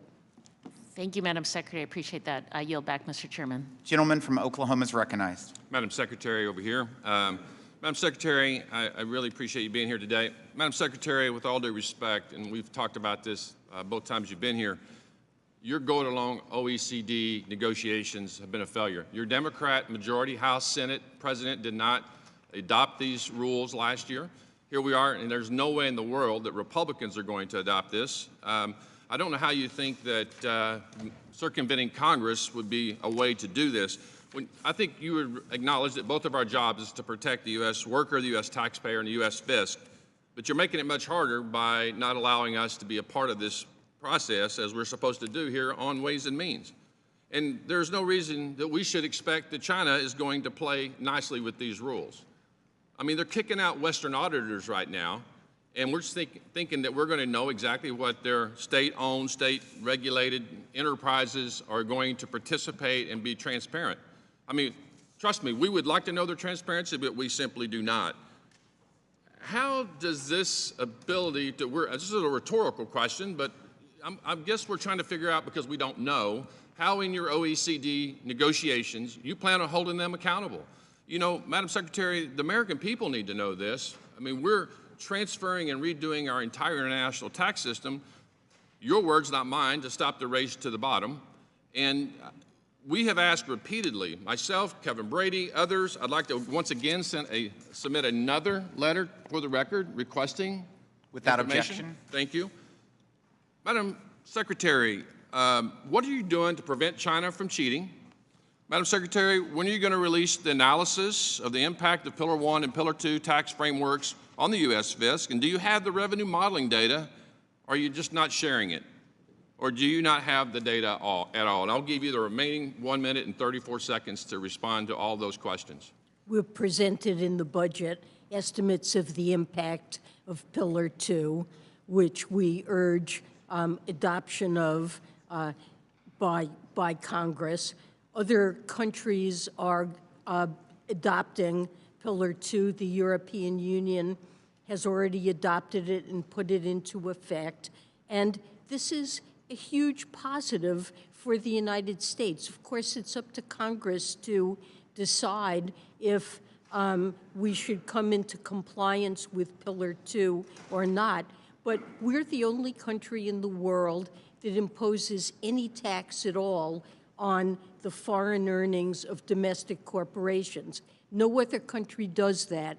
And what the OECD agreement does is 137 countries agreed that they will start to do what we already do, and they have agreed to impose a higher tax rate than we currently, Madam Secretary, if you have all the, currently with all put due in respect, place. Madam That bad for the competitiveness? Madam Secretary, I agree. You know, that sounds all great, but we've asked time and time again for you to give us this information for the last 2 years when we were not even in the majority. We have consulted regularly with this committee. Excuse me? We have consulted regularly with this committee. You have not responded with the information we've requested. And Madam Secretary, in the remaining 7 seconds, answer the question how we're going to hold China accountable.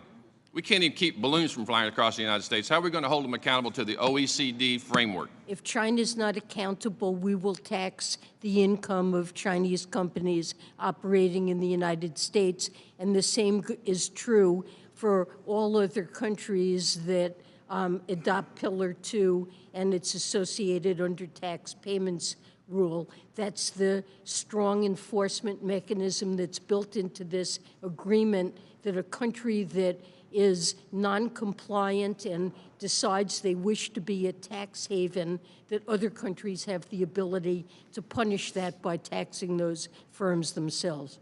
You're assuming a fair playing field. I yield back. Thank you. The gentleman from North Carolina is recognized. Thank you, Mr. Chairman. Thank you, Madam Secretary, for coming. Is the workforce participation rate a different statistic than the unemployment rate? Of course. Yes. So our unemployment rate may be the same as it was pre-pandemic, but our workforce participation rate is a full percentage lower, which means more than 2.5 million workers are not in the workforce. You've said you think a great number are retirees. I would submit that's not the case.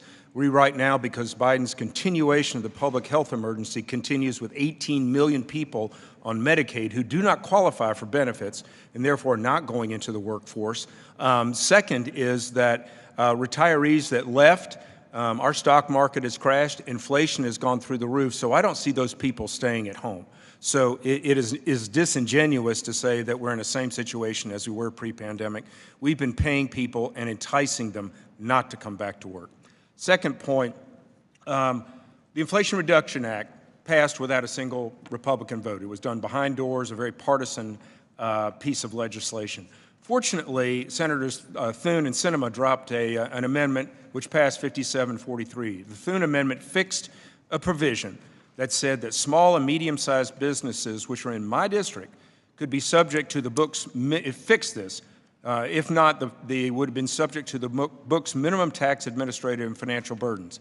I think that the congressional intent was very clear. I think this administration has done everything it can to run around congressional intent. I ask unanimous consent to insert into the text the amendment, debate, and the final vote tally for the record, Mr. Chairman. Without objection, so ordered. Secretary Yellen, as you remember, there was a bipartisan amendments to clarify this in small business. Do you agree it was the intent of Congress in the Thune Amendment was to maintain the current law aggregation rules? Yes or no? I want to make sure I understand. You're talking about the corporate alternative minimum tax? Would stay in its current state. So it only applies to corporations with financial statement or book income in excess of $1 billion. All right, thank you. On another topic, I've heard from many small business in my district. I have a very research and development strong district and state in North Carolina, very concerned about the lapsed R&D expensing loss. This is a major problem for new startups when they're trying to develop new cures and new drugs. This is supported in the House and the Senate by Democrats and Republicans. But as far as I can tell, the R&D expensing was omitted from the budget. Will you commit to helping us get Section 174, the R&D expensing, across the finish line so that these companies will not be hurt? Well, we are in favor of support of R&D. Currently, the FIDI, which is part of the taxation system for firms with derived intangible income. So it's really hurt our young businesses that are trying to start out. That and working with Congress to put something more effective. I appreciate that because it hurts small businesses that are trying to put new molecules, new cures when they have no income coming in. Lastly, can you explain to me what the rationale is of taxing unrealized gains? We are taxing something that someone has not even realized yet, when in the future that number could actually be a loss. And so we're going to go after them for a potential. It's like putting somebody in jail for a potential murder that they might do. So what is the rationale? We have a situation where hardworking teachers and firefighters are paying a higher share of their income in taxation than billionaires who derive most of their income from unrealized capital gains. Well, they have to realize them to gain income. Well, we're suggesting a tax on individuals earning more than $100 million that would essentially be a prepayment of taxes that are due upon death. So we want to get the money in now so we can spend it now, so there'll be even further deficit in the future. I think it's entirely fair that extremely wealthy people should thank you. I've used up my time, but I'm not talking about the wealth of the person. I'm talking about the actual theory of attacking somebody before they've actually gained their money. And again, it's like putting somebody in prison before they've done the murder. So we want to thank you the for that, gentleman. Mr. Chairman. I'll yield back. Yep. The gentle lady from California is recognized. Secretary Yellen, I thank you for being here. Last year, during our fiscal year 2023 hearing, I asked you what Treasury was doing to address the unacceptable fact that low-income EITC filers were getting audited 4.5 times more frequently than all other taxpayers earning under $500,000. You answered this. You said the resources available to the IRS have been simply gutted, and it does not have the capacity to enforce our tax laws as they apply to high-end evaders. It also meant that taxpayer experience was unacceptably poor, with long wait times for calls and a backlog of unprocessed returns. Well, we heard you, and thanks to the Inflation Reduction Act, we put in $80 billion to the IRS to improve these functions, and we can already see the positive effect. Contrary to the massive misinformation by those on the other side of the aisle, there has been a sea change. And in fact, the Washington Post just did an article earlier this week saying the IRS embraces for the unthinkable a normal tax season. And in fact, it said the IRS's massive funding boost has begun to reach the front lines of the tax season. It's vaulted the agency from more than a decade of disarray to a once unimaginable position, a functioning tax service. The IRS is answering 90% of its phone calls, has squashed its backlog of overdue returns, introduced new online taxpayer tools to keep pace with private software companies, and processed 99.7% of returns filed this tax season. And not only that, tax professionals are saying that now the agency will be able to keep up with phone calls and written correspondence, and most importantly, disperse for refunds in a timely manner. So, and also, I just have to say, phone calls are getting answered with an average wait time of 7 minutes only, and also of the $850 million spent by the IRS, more than half of the funds have gone directly to taxpayer services. Yes. I also want to address an issue from earlier, which is the IRS does have a law enforcement team that they use for extremely serious cases on noncompliance. Earlier, the gentleman from Georgia demanded there be no additional ammunition purchases. But actually, these law enforcement officials need ammunition to even qualify for their job. This demand from the gentleman from Georgia would actually put law enforcement officials in harm's way and is actually anti-police. So can you address both issues about the increased functioning of the IRS and this law enforcement issue? Well, I agree with what you said on both scores, and I appreciate the description you gave of all of the ways in which taxpayer service has improved since the IRA provided this funding. It's a high priority, and there will be more to come. And there will also be a focus on hiring skilled tax attorneys and accountants who will be able to audit the returns of high income and wealthy taxpayers, complex partnerships, corporations, where we know there's very substantial underreporting of income, and there will be an increased payoff to that over time, and that will be another important focus that you will see play out in terms of a reduction in the tax gap over time. With respect to the officers and the bullets, it's true there is a small cadre of essentially, they're trained as law enforcement officers, individuals who do carry weapons to deal with very... Gentlelady's time has expired. Thank you. Gentleman from Tennessee is recognized. Thank you, Mr. Chairman. Thank you, Madam Secretary, for appearing today. I want to go back and talk about the Inflation Reduction Act and follow up on Congressman Adrian Smith's questions and maybe Congressman Drew Ferguson. When we've been asked you about the number of audits, specifically of those taxpayers making less than $400,000, your reply has been something to the effect that it won't increase compared to historical levels. My question to you is, isn't it right that the actual number of taxpayers making more or less than $400,000, those audits will increase? Isn't that right? Well, the actual number? I don't have that information, but if the size of that population goes up and you maintain a constant audit rate, the number would probably rise. Fair enough. And that's as a result of the passage of the Inflation Reduction Act, correct? Well, I'm not sure what you mean by that. I mean, we voted, I voted against, the creation of the Inflation Reduction Act, which increases the number of audits.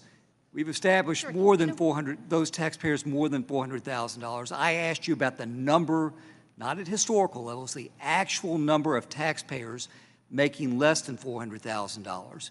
You gave me your answer, and I'm asking you, isn't that, ma'am, I'm asking you, isn't that a direct result of the passage of the Inflation Reduction Act? it depends on what the policy is. I've directed the IRS not to raise audit rates on individuals or small businesses earning under $400,000. And what's happened is the IRS has been starved for resources. Let me ask you this. This is in relation to the letter that was sent by the Congressional Budget Office to then-ranking member Kevin Brady and then-ranking member of the Budget Committee Jason Smith, dated August 25th, 2022. How will taxpayers with incomes less than $400,000 be affected by the Act?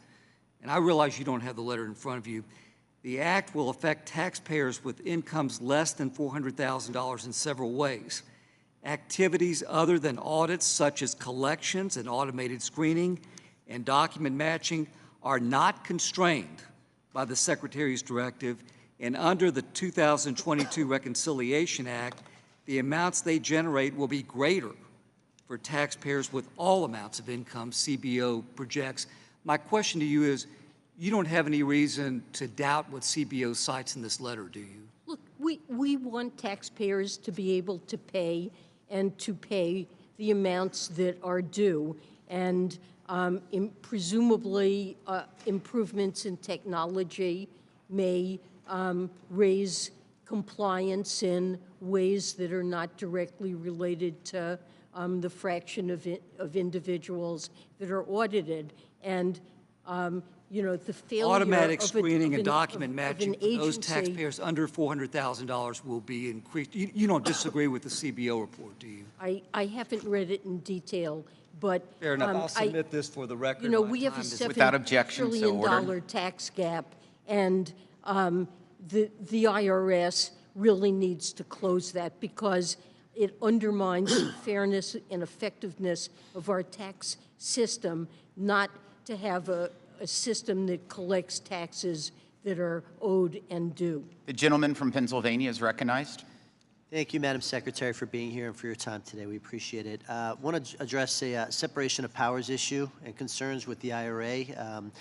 The IRA's free trade agreement requirement, specifically for critical mineral inputs on batteries, was clear, and congressional intent upon the passage of the IRA with respect to that was clear, and yet the administration is now seeking to redefine free trade agreements, which everyone knows to do that would require approval by the members of this body, now referring to it as a, quote, free trade area, in order to extend the law's benefits to Japan and the European Union, with which the United States does not have a congressionally approved free trade agreement. Madam Secretary, are you aware that during the pandemic semiconductor chip shortage, Japan and Germany withheld semiconductor chips from U.S. automakers here in our country in favor of their own automakers? I wasn't aware of that, but Are you also aware that the United States accepts Japanese vehicle certification on imports from Japanese autos into our country? However, Japan does not reciprocate. I'm not aware. I'm not aware of Japan. In fact, Madam Secretary, Japan's rules intentionally do not conform to U.S. car regulations. U.S. car manufacturers must navigate a very complex environment when exporting to Japan. These are non-tariff barriers that disadvantage autos made here in the United States. Next question, are you aware that just this week, the U.S. ambassador to the World Trade Organization stated that Japan must take bold steps to lower trade barriers related to autos and agricultural products? So, look, with respect to the IRA in Japan, Japan does process and extract critical minerals that are used by American car makers. And the thought is that in order to improve the security of our supply chains, the United States might negotiate agreements pertaining to critical minerals, not to say that the conditions are there now, but that there would be negotiations of agreements with countries like Japan or with European countries. There would have to be requirements. They wouldn't, presumably a requirement is that you couldn't put export controls in place. I understand that, but with in a crunch would prevent, enable a country to withhold exports. So this would be a matter of arriving at agreements. They might have labor or environmental standards. Surely you understand that requires congressional approval, correct? This misinterpretation is essentially a balance of power, separation of power issues. I think we need to be in close communication with Understood, but I just want to point out the disparity. Are you aware that U.S. autos exported to the EU incur a 10% tariff? However, the United States only imposes a 2.5% tariff on European auto imports. This may all be true, but what we're talking about are critical minerals and attempting to meet the objective of Congress in passing this legislation. My time's about to expire. Last question. To improve supply chains. Last question. Are you also aware, this is to my point, that China is the biggest supplier of battery technology and production to both Japan and EU, the countries I'm referencing? We're trying to reduce our dependence on China with this legislation. My time has expired. I yield back. The gentlelady from Wisconsin is recognized.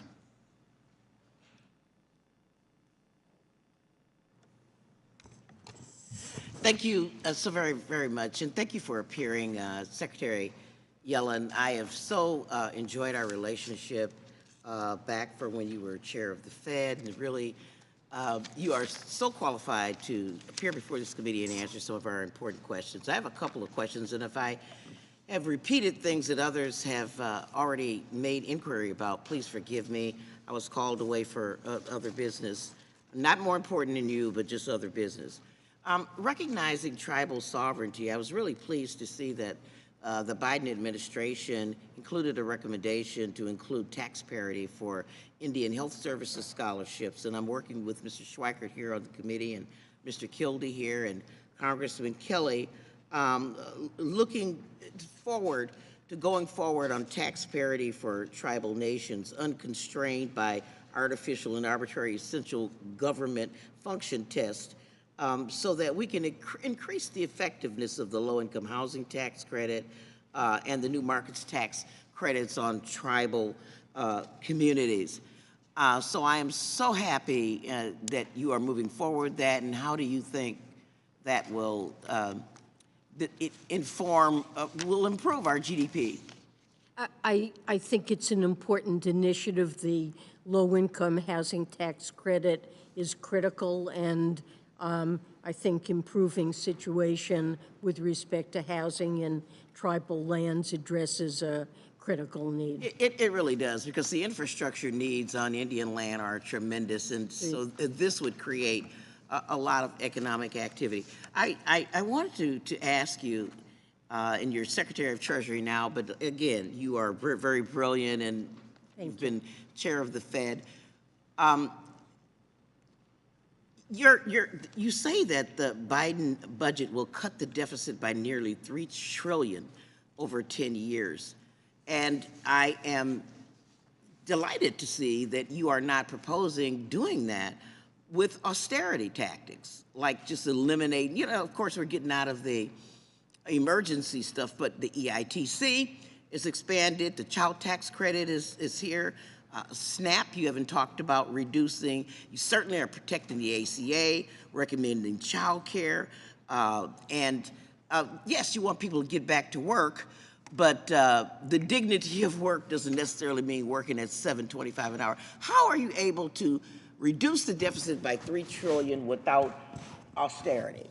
So the president's focus is on hardworking families who are struggling to make ends meet and providing them with the tools they need to make life a little bit easier, whether it's improvements in the cost of health care, lowering prescription drugs, educating their children by adding a year of preschool, a child tax credit, making child care affordable.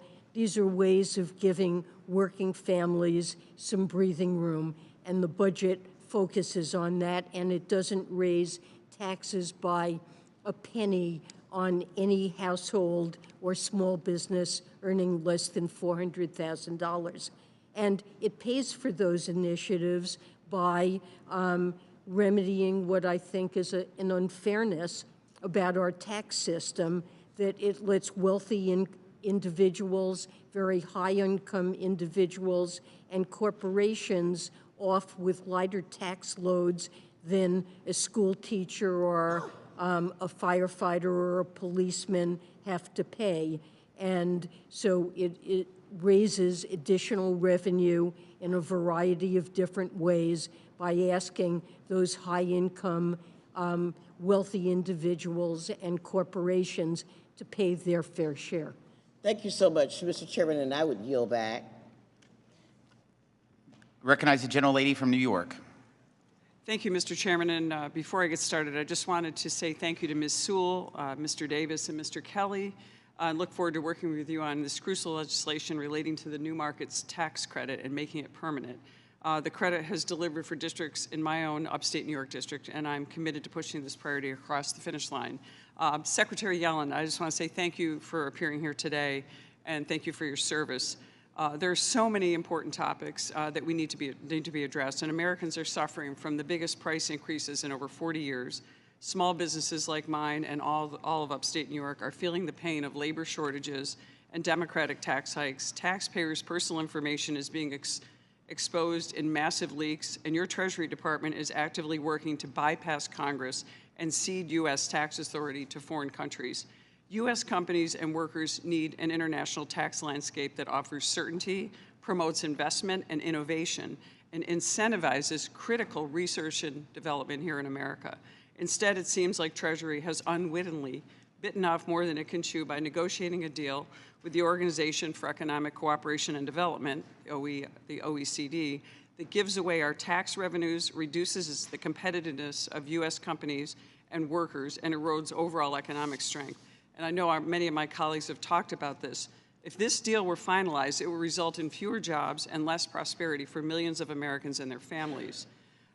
Secretary Yellen, Treasury has the responsibility of negotiating at the OECD, but why do you believe that Treasury has the authority to do so without proper consultation with Congress? And I might add, you've testified today that you have reported to Congress, but you have not consulted or collaborated with Congress in a way before cutting these deals with Europe. And don't you agree that you are appointed to this position, not anointed to this position? I certainly am appointed, not anointed. Absolutely agree. And we have consulted and not only informed. Can you explain We've where had you ongoing? Can you explain where the consultation and collaboration has been done so in a public forum with both sides, where we have seen this, and that has, we have not seen that. We've seen reporting. Reporting is not consultation. Our staff have regular briefings with staff of this committee, and I have had many conversations with the chair and ranking member of this committee on ongoing developments whenever there's something new that occurs in the negotiations. And I don't know if you're talking about Pillar 1 or Pillar 2 of the tax agreement.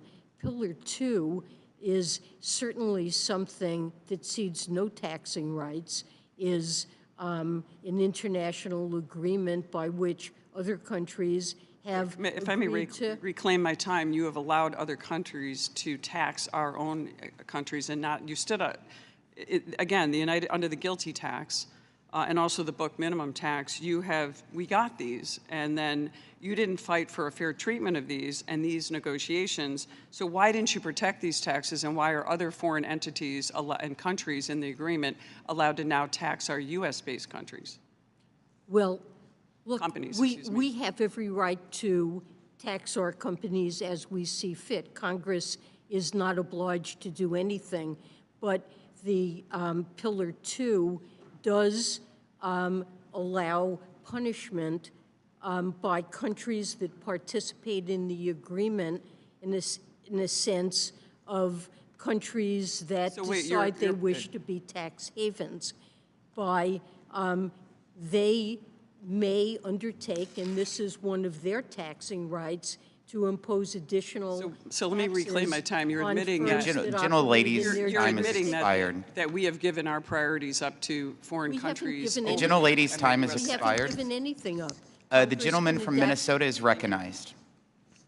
Thank you very much, Mr. Chair, and thank you, Secretary, for being here today. And I want to talk a little bit. I know we talk a lot about big things in D.C., but we don't always talk about what's happening in real America. And most of the work in my district is done by small businesses, family farms, small manufacturers, and they and I are very concerned that the taxes in the president's budget will hurt them.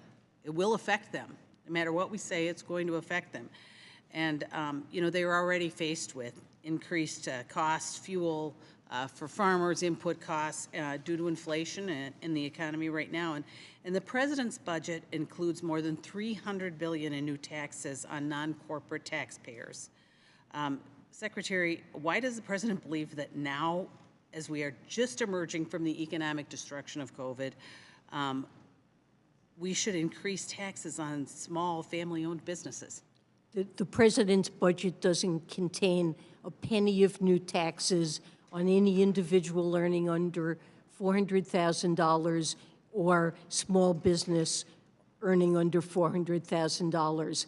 So the taxes that are raised are all on high income, especially very high income individuals, and on corporations that are not small businesses, and that benefit from many tax preferences and lower tax rates.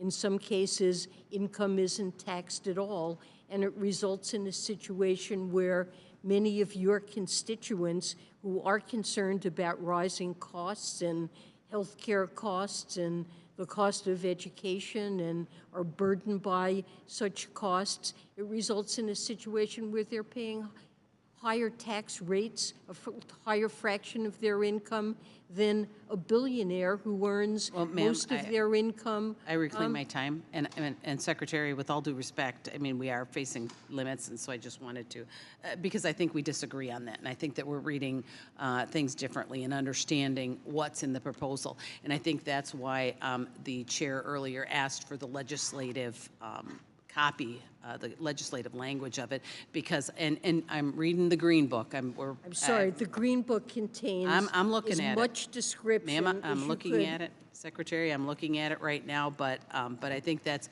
so that we are looking at the same thing, because we have a much different understanding of how the taxes are going to affect those people in my district. And just, you know, so I will say with the tax increases that are included and the death tax included in the president's budgets, you know, I gotta wonder, how does the president expect family farms to survive with all of the things that we're burdening them with? And I have real concern about that. And I know that last year we fought very hard regarding the stepped-up basis, and I believe it's back in here. Like I said, I'm continuing to read because we got the green sheet or whatever you call it yesterday, so we're continuing to read. But if we have your assurance that these people are not going to pay any more taxes, are not going to see those death taxes, but I have real concerns. And with that, I yield back. My time is up. Gentlelady from Alabama is recognized. Thank you, Mr. Chairman.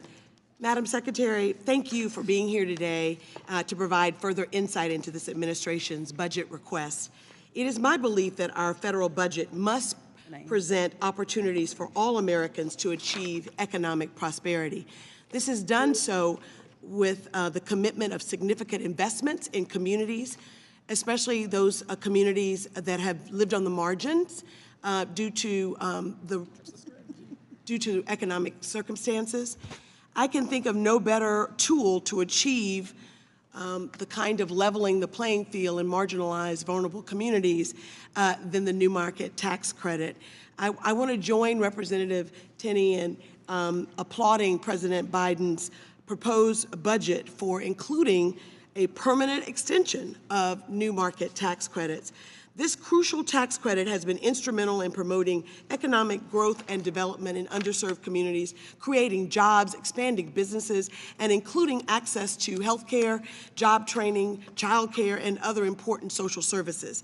The new market tax credit is a valuable tool that has enabled investors to inject much-needed capital into distressed communities. Since its inception, this program has delivered over $120 billion with a B in total project investments, providing a lifeline to businesses and communities that have been long overlooked. In my hometown of Selma, Alabama, the new market tax credit is supporting the expansion of a business called GMI, which produces silicone-based alloys and other strategic materials which feed our nation's supply chain for semiconductors, solar energy products, military energy storage, and the like.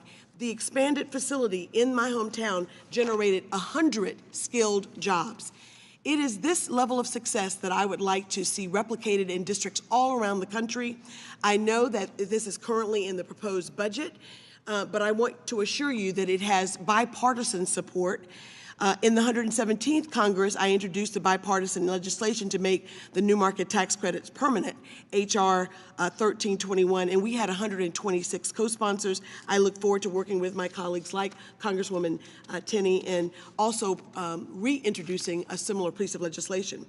Last Congress, I also introduced the Rural Jobs Act with Chairman Jason Smith to expand the program and to provide $1 billion in new market tax credit allocation targeted to persistent, underserved rural communities.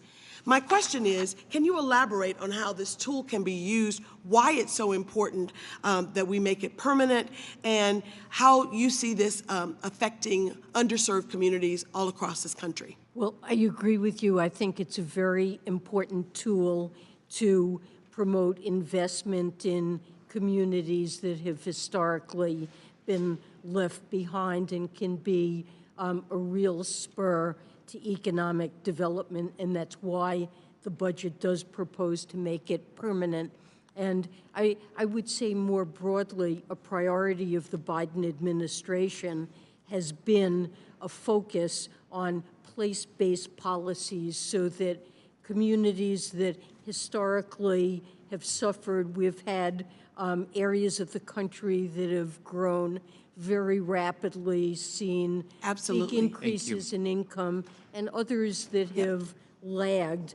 And many of the acts that have already been passed, the IRA, the Infrastructure Act, the Semiconductors Act, and the ARP that increased funding of community CDFIs, To respect and minority let's time MDIs. expired, Secretary, to respect your time and to make sure we get every one of these. When that clock hits Sorry. through, let's Apologies. just stop talking. Okay. Gentleman from Utah is recognized.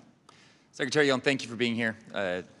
This is substantive work. It's important for our nation. I appreciate you willing to come so quickly after the budget was released, and I hope you felt that we do respect your expertise. I'm going to talk about something very personal, something that I think that this entire committee is supportive of, and that is those individuals that are in the adoption space, and the adoption tax credit. According to a GAO report from 2011 and a taxpayer advocate report from 2012, families claiming the adoption tax credit in those years faced an audit rate nearing 70%, a 69% of audit rate. The national average is 0.8. So, I mean, the discrepancy here is enormous, and it's concerning. So, this is a specific example of what we want to talk about, because a lot gets said here in the concept of audits. But these are staggering numbers. I haven't been able to find any data more recent than 2012. What has been the audit rates for families claiming the adoption tax credit over the past 5 years? So I don't have that information at my fingertips, but I would be glad to get back to you. And I think the issue that you're raising is certainly a legitimate one that we try to work with you on and better understand. These are families that are watching what's going on. They're concerned that this is only going to ramp up as opposed to go away, and that's a staggering issue. The fact that you have it here is okay. Is it something that's been being collected over the past several years, to your knowledge? I honestly, I need to look into that. I just am not certain. I assume that that data is available, but I need to check into it, and we'll get back to you. Thank you, Secretary. I joined this committee with real legislation that should be hugely bipartisan to help address this and other issues with our folks that are out there adopting foster care and from infancy. And I mentioned that this is very important for us. One piece of your testimony, and I'm going to keep the time here. One piece of your testimony, it talked about the race to the bottom with respect to corporate tax rates. I can give specific examples from Procter & Gamble, from Nucor. These are rural-based companies in my district, and I've met and sat down with each of them. When they talk to me about when their taxes become globally competitive, so from the Tax Cut and Jobs Act, the two things that they highlight the most is, one, their ability to pay middle-class and frontline workers more salary, and they've got the data that shows that they raise those wages. And the second thing is what they've been able to do to give back to their communities. Ambulances for Box Elder County, a specific example that sticks out to me. I'm concerned at the communication that just going ahead and not looking at what actually happened with some of these tax rates when we became globally competitive, and just going ahead and raising them just to cover more spending that we're seeing from the president's budget. What am I to tell these companies right now, as there's a potential from 21 to 28% increase, which is an enormous, and it will be a very impactful increase? What am I to tell these individuals? Well, I think that the tax cut on the corporate level that was introduced by the Tax Cut and Job Act, I think it was appropriate to cut corporate tax rates. It wasn't, we had one of the highest rates globally, and it needed to come down, and it wasn't very effective in raising corporate tax revenue, but it came down too much. And I don't think we've seen the economic payoff from that in the form of great increases in investment spending. Thank you. I'm going to end. Thank you so much for that. The gentlelady from California is recognized. Thank you, Chairman Smith, for holding this important hearing, and thank you for your service, Secretary Yellen. Progressive spending has led to record inflation, and now this administration wants to add fuel to the fire. I was alarmed yesterday when I discovered the President Biden's request includes a 15% increase to the IRS annual funding. That's a $2.1 billion increase over the enacted funding levels for 2023. On the top, the extra $80 billion Progressive gave to the IRS last year. The IRS exists to serve Americans, not to make the lives of taxpayers harder. It has been reported that millions of tax returns from previous years are still not processed. In my district, that we've been getting a lot of inquiries about how to get the refunds from the IRS. If the IRS owns my constituents' money, it could take years from them to receive their return. Many have expressed concerns about IRS snooping on their private bank record and transactions, heightened with sensitive personal information being released in years past. You claim that you are not going after lower and middle-class Americans, yet progressives have been working behind the census, lower the 1099K threshold. Why should every Americans who are dealing with record inflation pay their rent and repay for their event tickets now go out of their way to file unneeded, burdensome tax forms with lack of proper security? And why are you in favor of adding more unnecessary filing when the IRS is already dealing with endless backlogs? Well, the objective of this legislation with respect to 1099Ks was to make sure that Americans have the information they need to accurately file their returns and pay the taxes that are due, because there are Americans who receive money from business that they do may be relatively small, and most Americans receive reports they use to file their income taxes on their wages and salaries, their interest and dividend income, and this Madam is Secretary, other income on which I reclaim taxes my are time. due. I totally get that, but we already have that in the law right now, that 1099K, when you receive more than $600 transaction, then you have to file it. That's adding another burdensome to the taxpayers.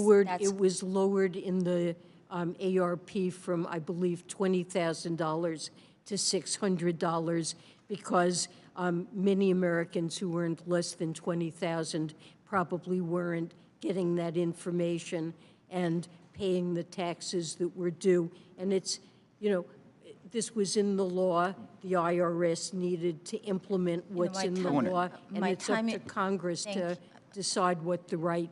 I yield back. Thank you. Gentleman from Michigan is recognized. Thank you, Mr. Chairman, and Madam Secretary, thank you. It's good to see you.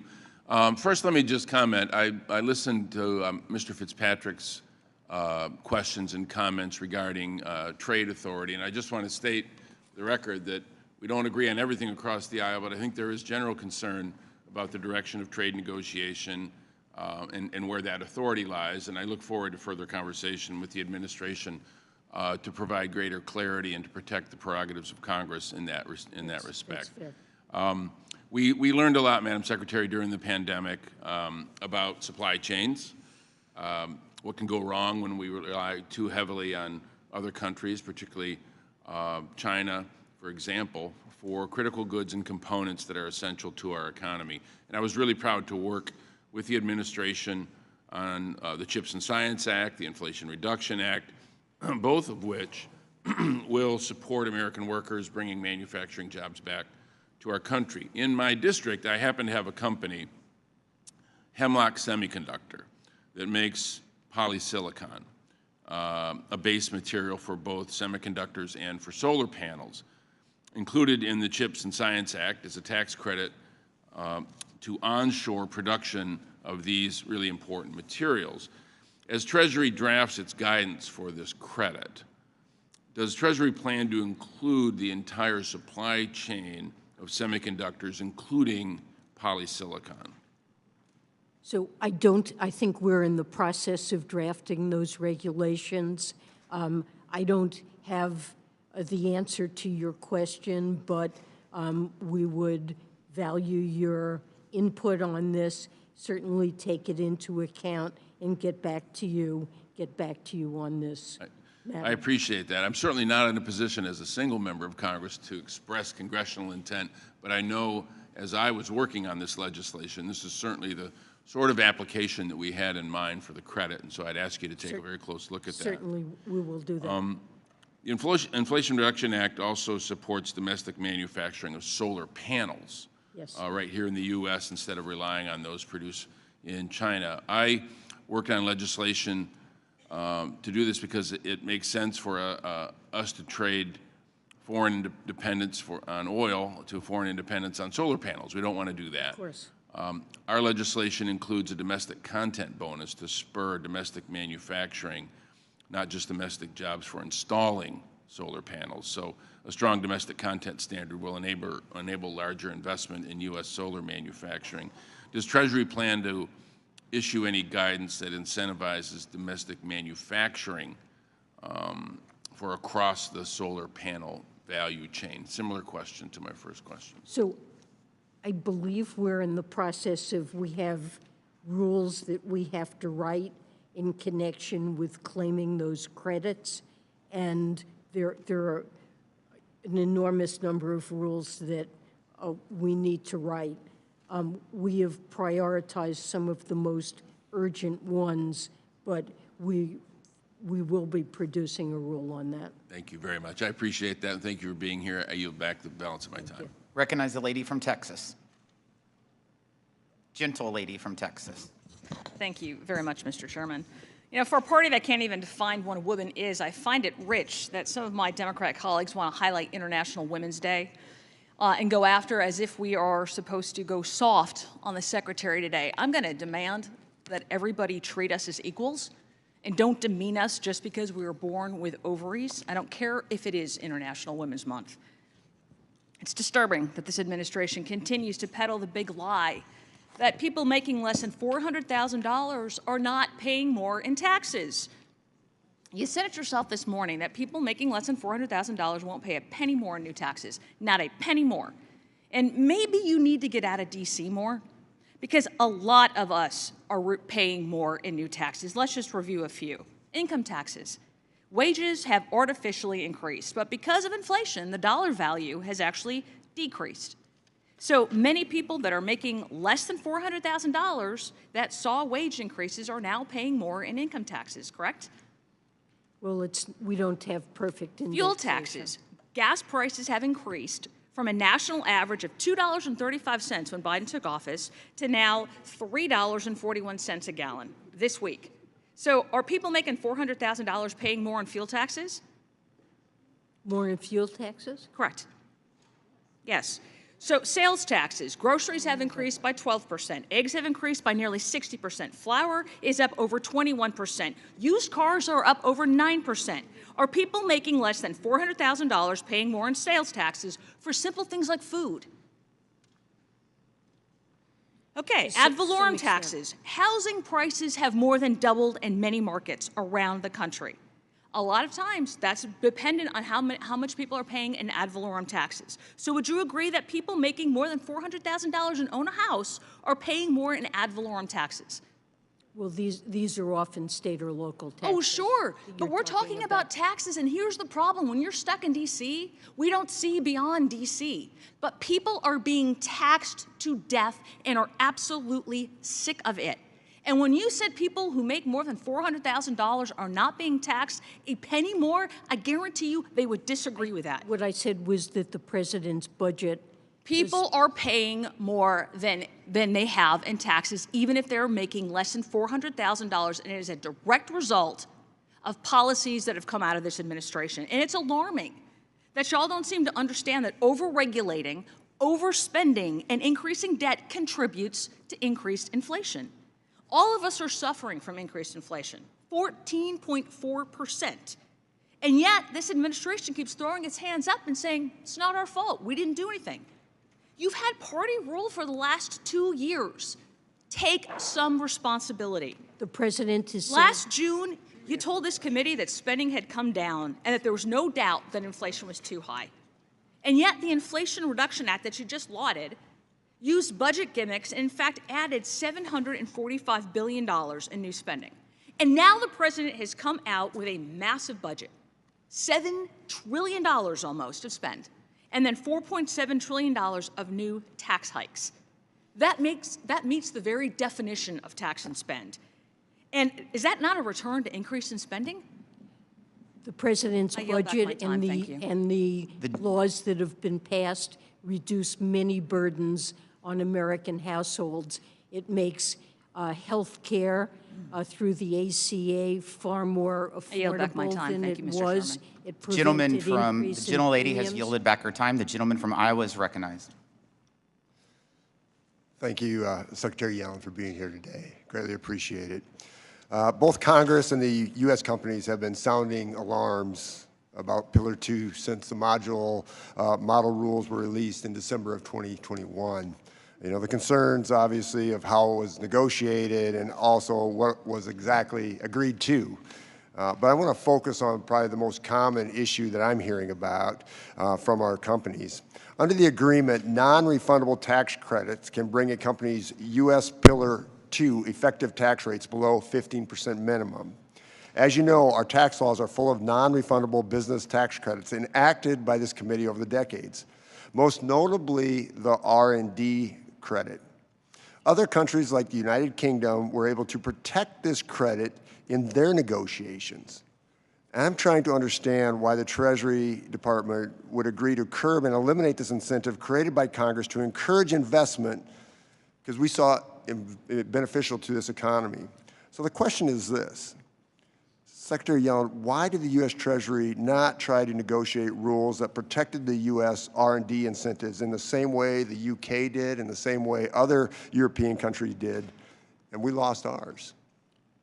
Well, I think that some of these incentives would have been lost under the BEAT, and our proposal would repeal the BEAT in favor of the undertaxed payments rule consistent with the model agreement, and in that sense is more favorable for R&D than what would otherwise have been the case. So in all fairness, so you're saying you're fine with it, that you're not going to go to bat for this R&D tax credit. You're not going to ask the other countries to accept it. Well, we've said that we would look forward to working with Congress on an R&D credit that would be effective. You know, and I know, that's a refundable tax credit. That's never going to happen because that's worth billions, trillions of dollars. That's just not going to happen. I mean, this is a big deal. I mean, this is a really big deal to every company when they can't take this R&D credit part of to lower that 15% minimum, and yet the UK did and other countries did. I mean, we're at a tremendous advantage. Now, I hear what you're saying. I hear what you're saying, and it's sort of capitulation. But, I mean, do you understand what these companies are asking here? Well, most companies are able to make use of it because they don't come under these rules. That's not the case. Mr. Chair, Mrs. Secretary Yellen, thank you for those comments. Mr. Chair, I'd like to submit a letter for the record stating that R&D is the manufacturing industry's #1 priority, and this committee has already received that letter. Thank you, and I yield back. Without objection, so ordered. Gentleman from Pennsylvania is recognized.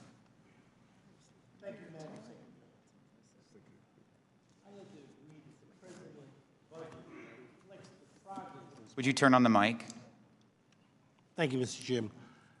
Madam Secretary, I'd like to agree that the President's budget reflects the progress that we have made, and I want to make sure he knows I thank him for his leadership and what you're doing. So I sincerely thank you very much. I want to speak about an issue I have spoken to you in the past about, an issue that really concerns around school buildings and facilities. I'm raising the issue about the rehabilitation historical tax credit. And that's the issue I've been working on for a long period of time. We have 2 high schools in my congressional district that discovered life-threatening asbestos. And basically what I've been attempting to do is to see if we can put together, the school buildings are at age 70, and I've basically been attempting to find ways to deal with school. So what I want to do is get your thoughts on allowing our nation's public schools to access the historical tax credit and to use that tool is an issue I've consistently been raising. I'd like to get your thoughts on it. Well, I think you're raising a very important issue in terms of dealing with school buildings, and it's something the administration thinks is important as well, and we can discuss what might be appropriate to deal with that issue and work with you on that. Good. I want to thank you, Madam Secretary, for coming for the committee. Thank you for your honestness. Thank you again. I yield back, Mr. Chairman. Thank you. The gentlelady from New York is recognized. Madam Secretary, you know my district very well because you were born in Bay Ridge, Brooklyn. Your alma mater is Fort Hamilton High School. So you also know that my district is one that is home to hardworking Americans who are trying to make ends meet during record high inflation. As this administration continues to recklessly print and spend money, is pushing American people to the limits. This administration is literally giving money with one hand and then they're taking it with the other when people are paying higher costs, whether it be the supermarket, the gas pump, the utility bills, et cetera. Seniors in my district, you know Bay Ridge is home to many seniors, are struggling to stay in their homes, and it is nearly impossible for young families to buy their first home. And CNBC reports credit card debt is at an all-time high, putting households near a breaking point. And all this while the Fed continues to raise interest rates and Democrats continue their spending spree. The public deserves to know, as do the members of this committee, how long you are aware that the massive spending packages were pushing us closer to the debt limit and why you stayed silent for so long. As you know, on December 23rd, 2022, Congress, under the Democrat control, passed $1.7 trillion omnibus spending package, which came after 2 years of aggressive unchecked spending and record deficits. However, you waited nearly a month until January 13th to send a letter to Speaker McCarthy in saying that we will be reaching the statutory limit and that you'd have to take extraordinary measures. Yes or no? Did you warn the president at the time that he was jamming through this package that you were going to be reaching that limit? Well, look, we have run deficits for most of our history, and it's clear that we continually need to issue more debt in order to finance them. But did you warn the president that we were going to be hitting the debt limit?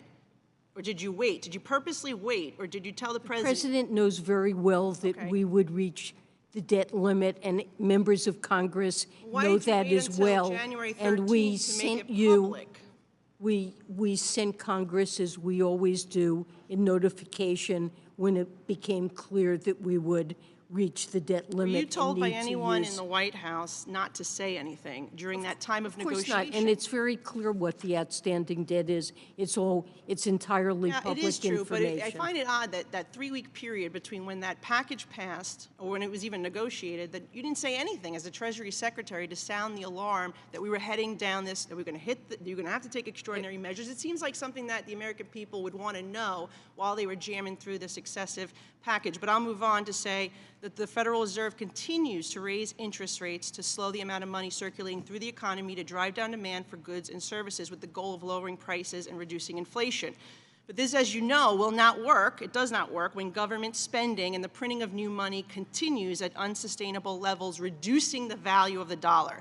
Isn't it kind of like trying to pour water on a fire while also pouring gasoline? I mean, you admitted you were wrong when you said inflation was transitory. Will you be honest with the American people today and just tell them the truth that the inflation will not return back to the 1.4% of 2021 as long as government continues to print and spend? No, I certainly wouldn't agree with that.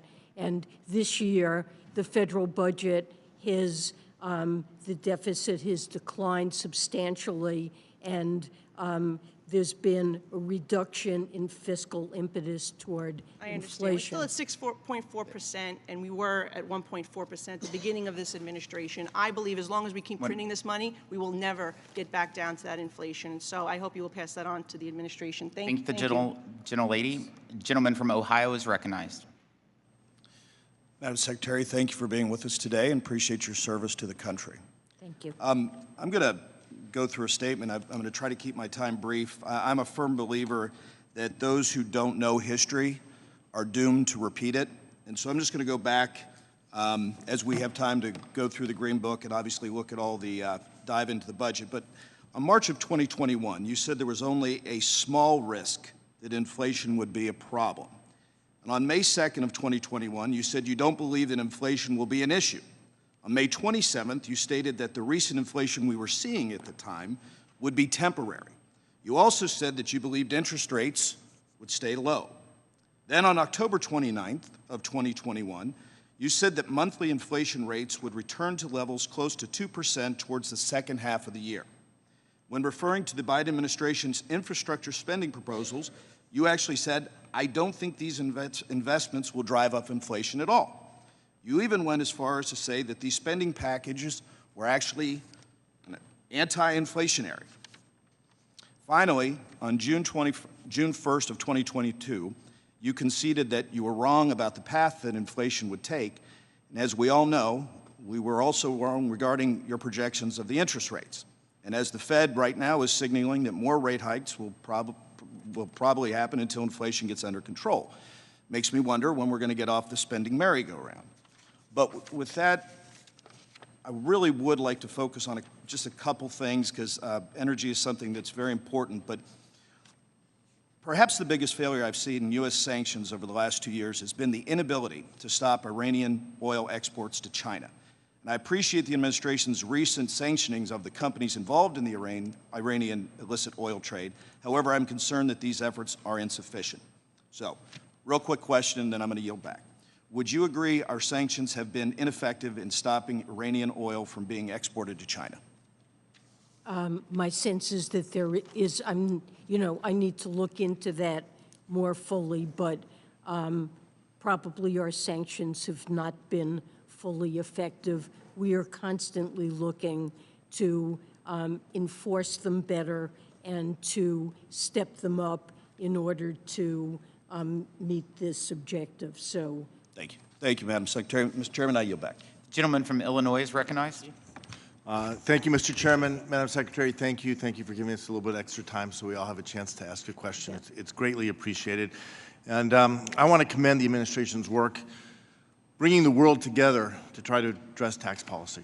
The multilateral Pillar 1, Pillar 2 processes aim to provide certainty and predictability for U.S. companies operating abroad.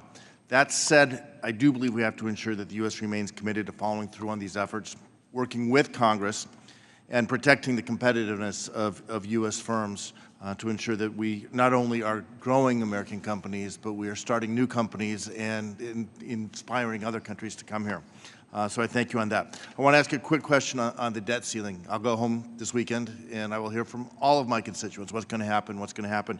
Can you just remind us, I know we've talked about it, what do I say to Illinois taxpayers when they ask what's going to happen if we don't address the debt ceiling? I think we are going to be faced with economic and financial catastrophe. The United States government has always paid its bills since 1789, and not just some bills, but all bills that come due. U.S. treasuries are the safest asset in the entire financial system, and the U.S. dollar serves as the reserve currency. If there is a thought that Congress would allow the United States to default on its payments that it has to make, that will call into question the safety of these assets and potentially lead to a financial crisis. And if we got to the day when we're not able to make our payments and somehow we have to no longer make good on our obligations to Social Security recipients and veterans and the military and to all this providers. And I apologize, with limited time. And interest rates will spike. We saw that in It'll be painful. 2011. And So let me just ask a follow-up question. We were downgraded, and that was a hit to the interest rates that all Americans Right, as someone once said, if we don't learn from history, we're going to repeat it. We saw it in 2013. We talked yesterday, we had a markup on this idea of prioritization, paying some of our bills, not all of our bills. Does paying some of our bills, A, is it feasible? And even if it was, would that still result in default? It's still a default because I think most Americans would think, and most people in financial markets would feel that a country has obligations, and they're looking to see the country meet the obligations it has. Not some of the obligations, but all of the obligations. Great. And my last comment is thank you. In the Inflation Reduction Act, my legislation on sustainable aviation fuel was a part of what is the greatest investment we've ever made in addressing climate change. I look forward to working with you and your department, making sure that we get that in place so that America can lead the way in sustainable aviation fuel. We're working hard on I yield that. back. Thank you.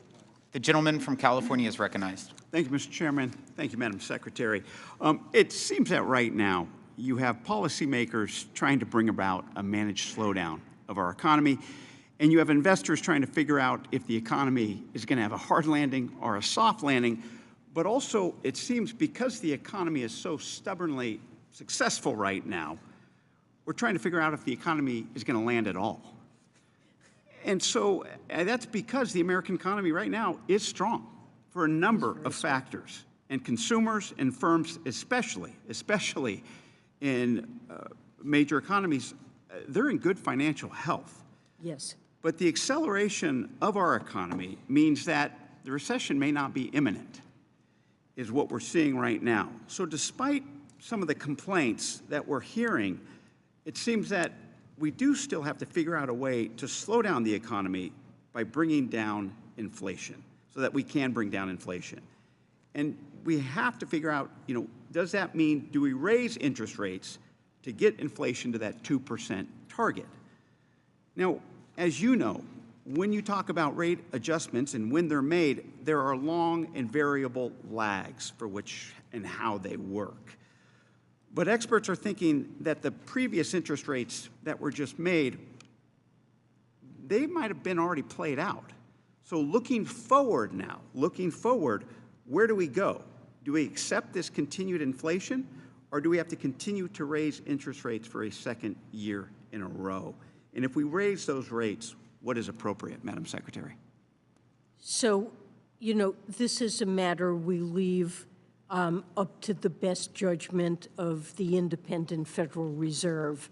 Having worn that hat in a prior life, I know that the kinds of judgments you're asking me to make are very difficult ones and require tremendously careful analysis of the economy, what's playing out, and how monetary policy operates. I know that my colleagues at the Fed are engaged in these discussions every day and want to do the best they can. They're clearly committed to bringing inflation back to their 2% target. Okay, They also have a commitment to... Thank you. I got a minute left, and it's your last minute. I'm going to make it real quick. What should our long-term goals be, Madam Secretary, when it comes to our debt? That we have a sustainable fiscal trajectory. And to me, the single best metric is real net interest burden of the debt. And that's something we've focused on carefully in this budget. Historically, it's been at or a little bit above 1%. And if you look at the budget with the deficit reduction it contains, we keep the real net interest burden as a share of GDP right around 1%. So to me, that is a sustainable budget path, and it's one I use to evaluate fiscal sustainability. Thank you, Madam Secretary. Mr. Chairman, I yield back. Thank you. Thank you. Madam Secretary, thank you for your testimony. Sorry we went 12 minutes over, but we appreciate that you stayed for all of it. Please be advised that members have 2 weeks to submit written questions to be answered later in writing. Those questions and your answers will be made part of the formal hearing record. With that, the committee stands adjourned.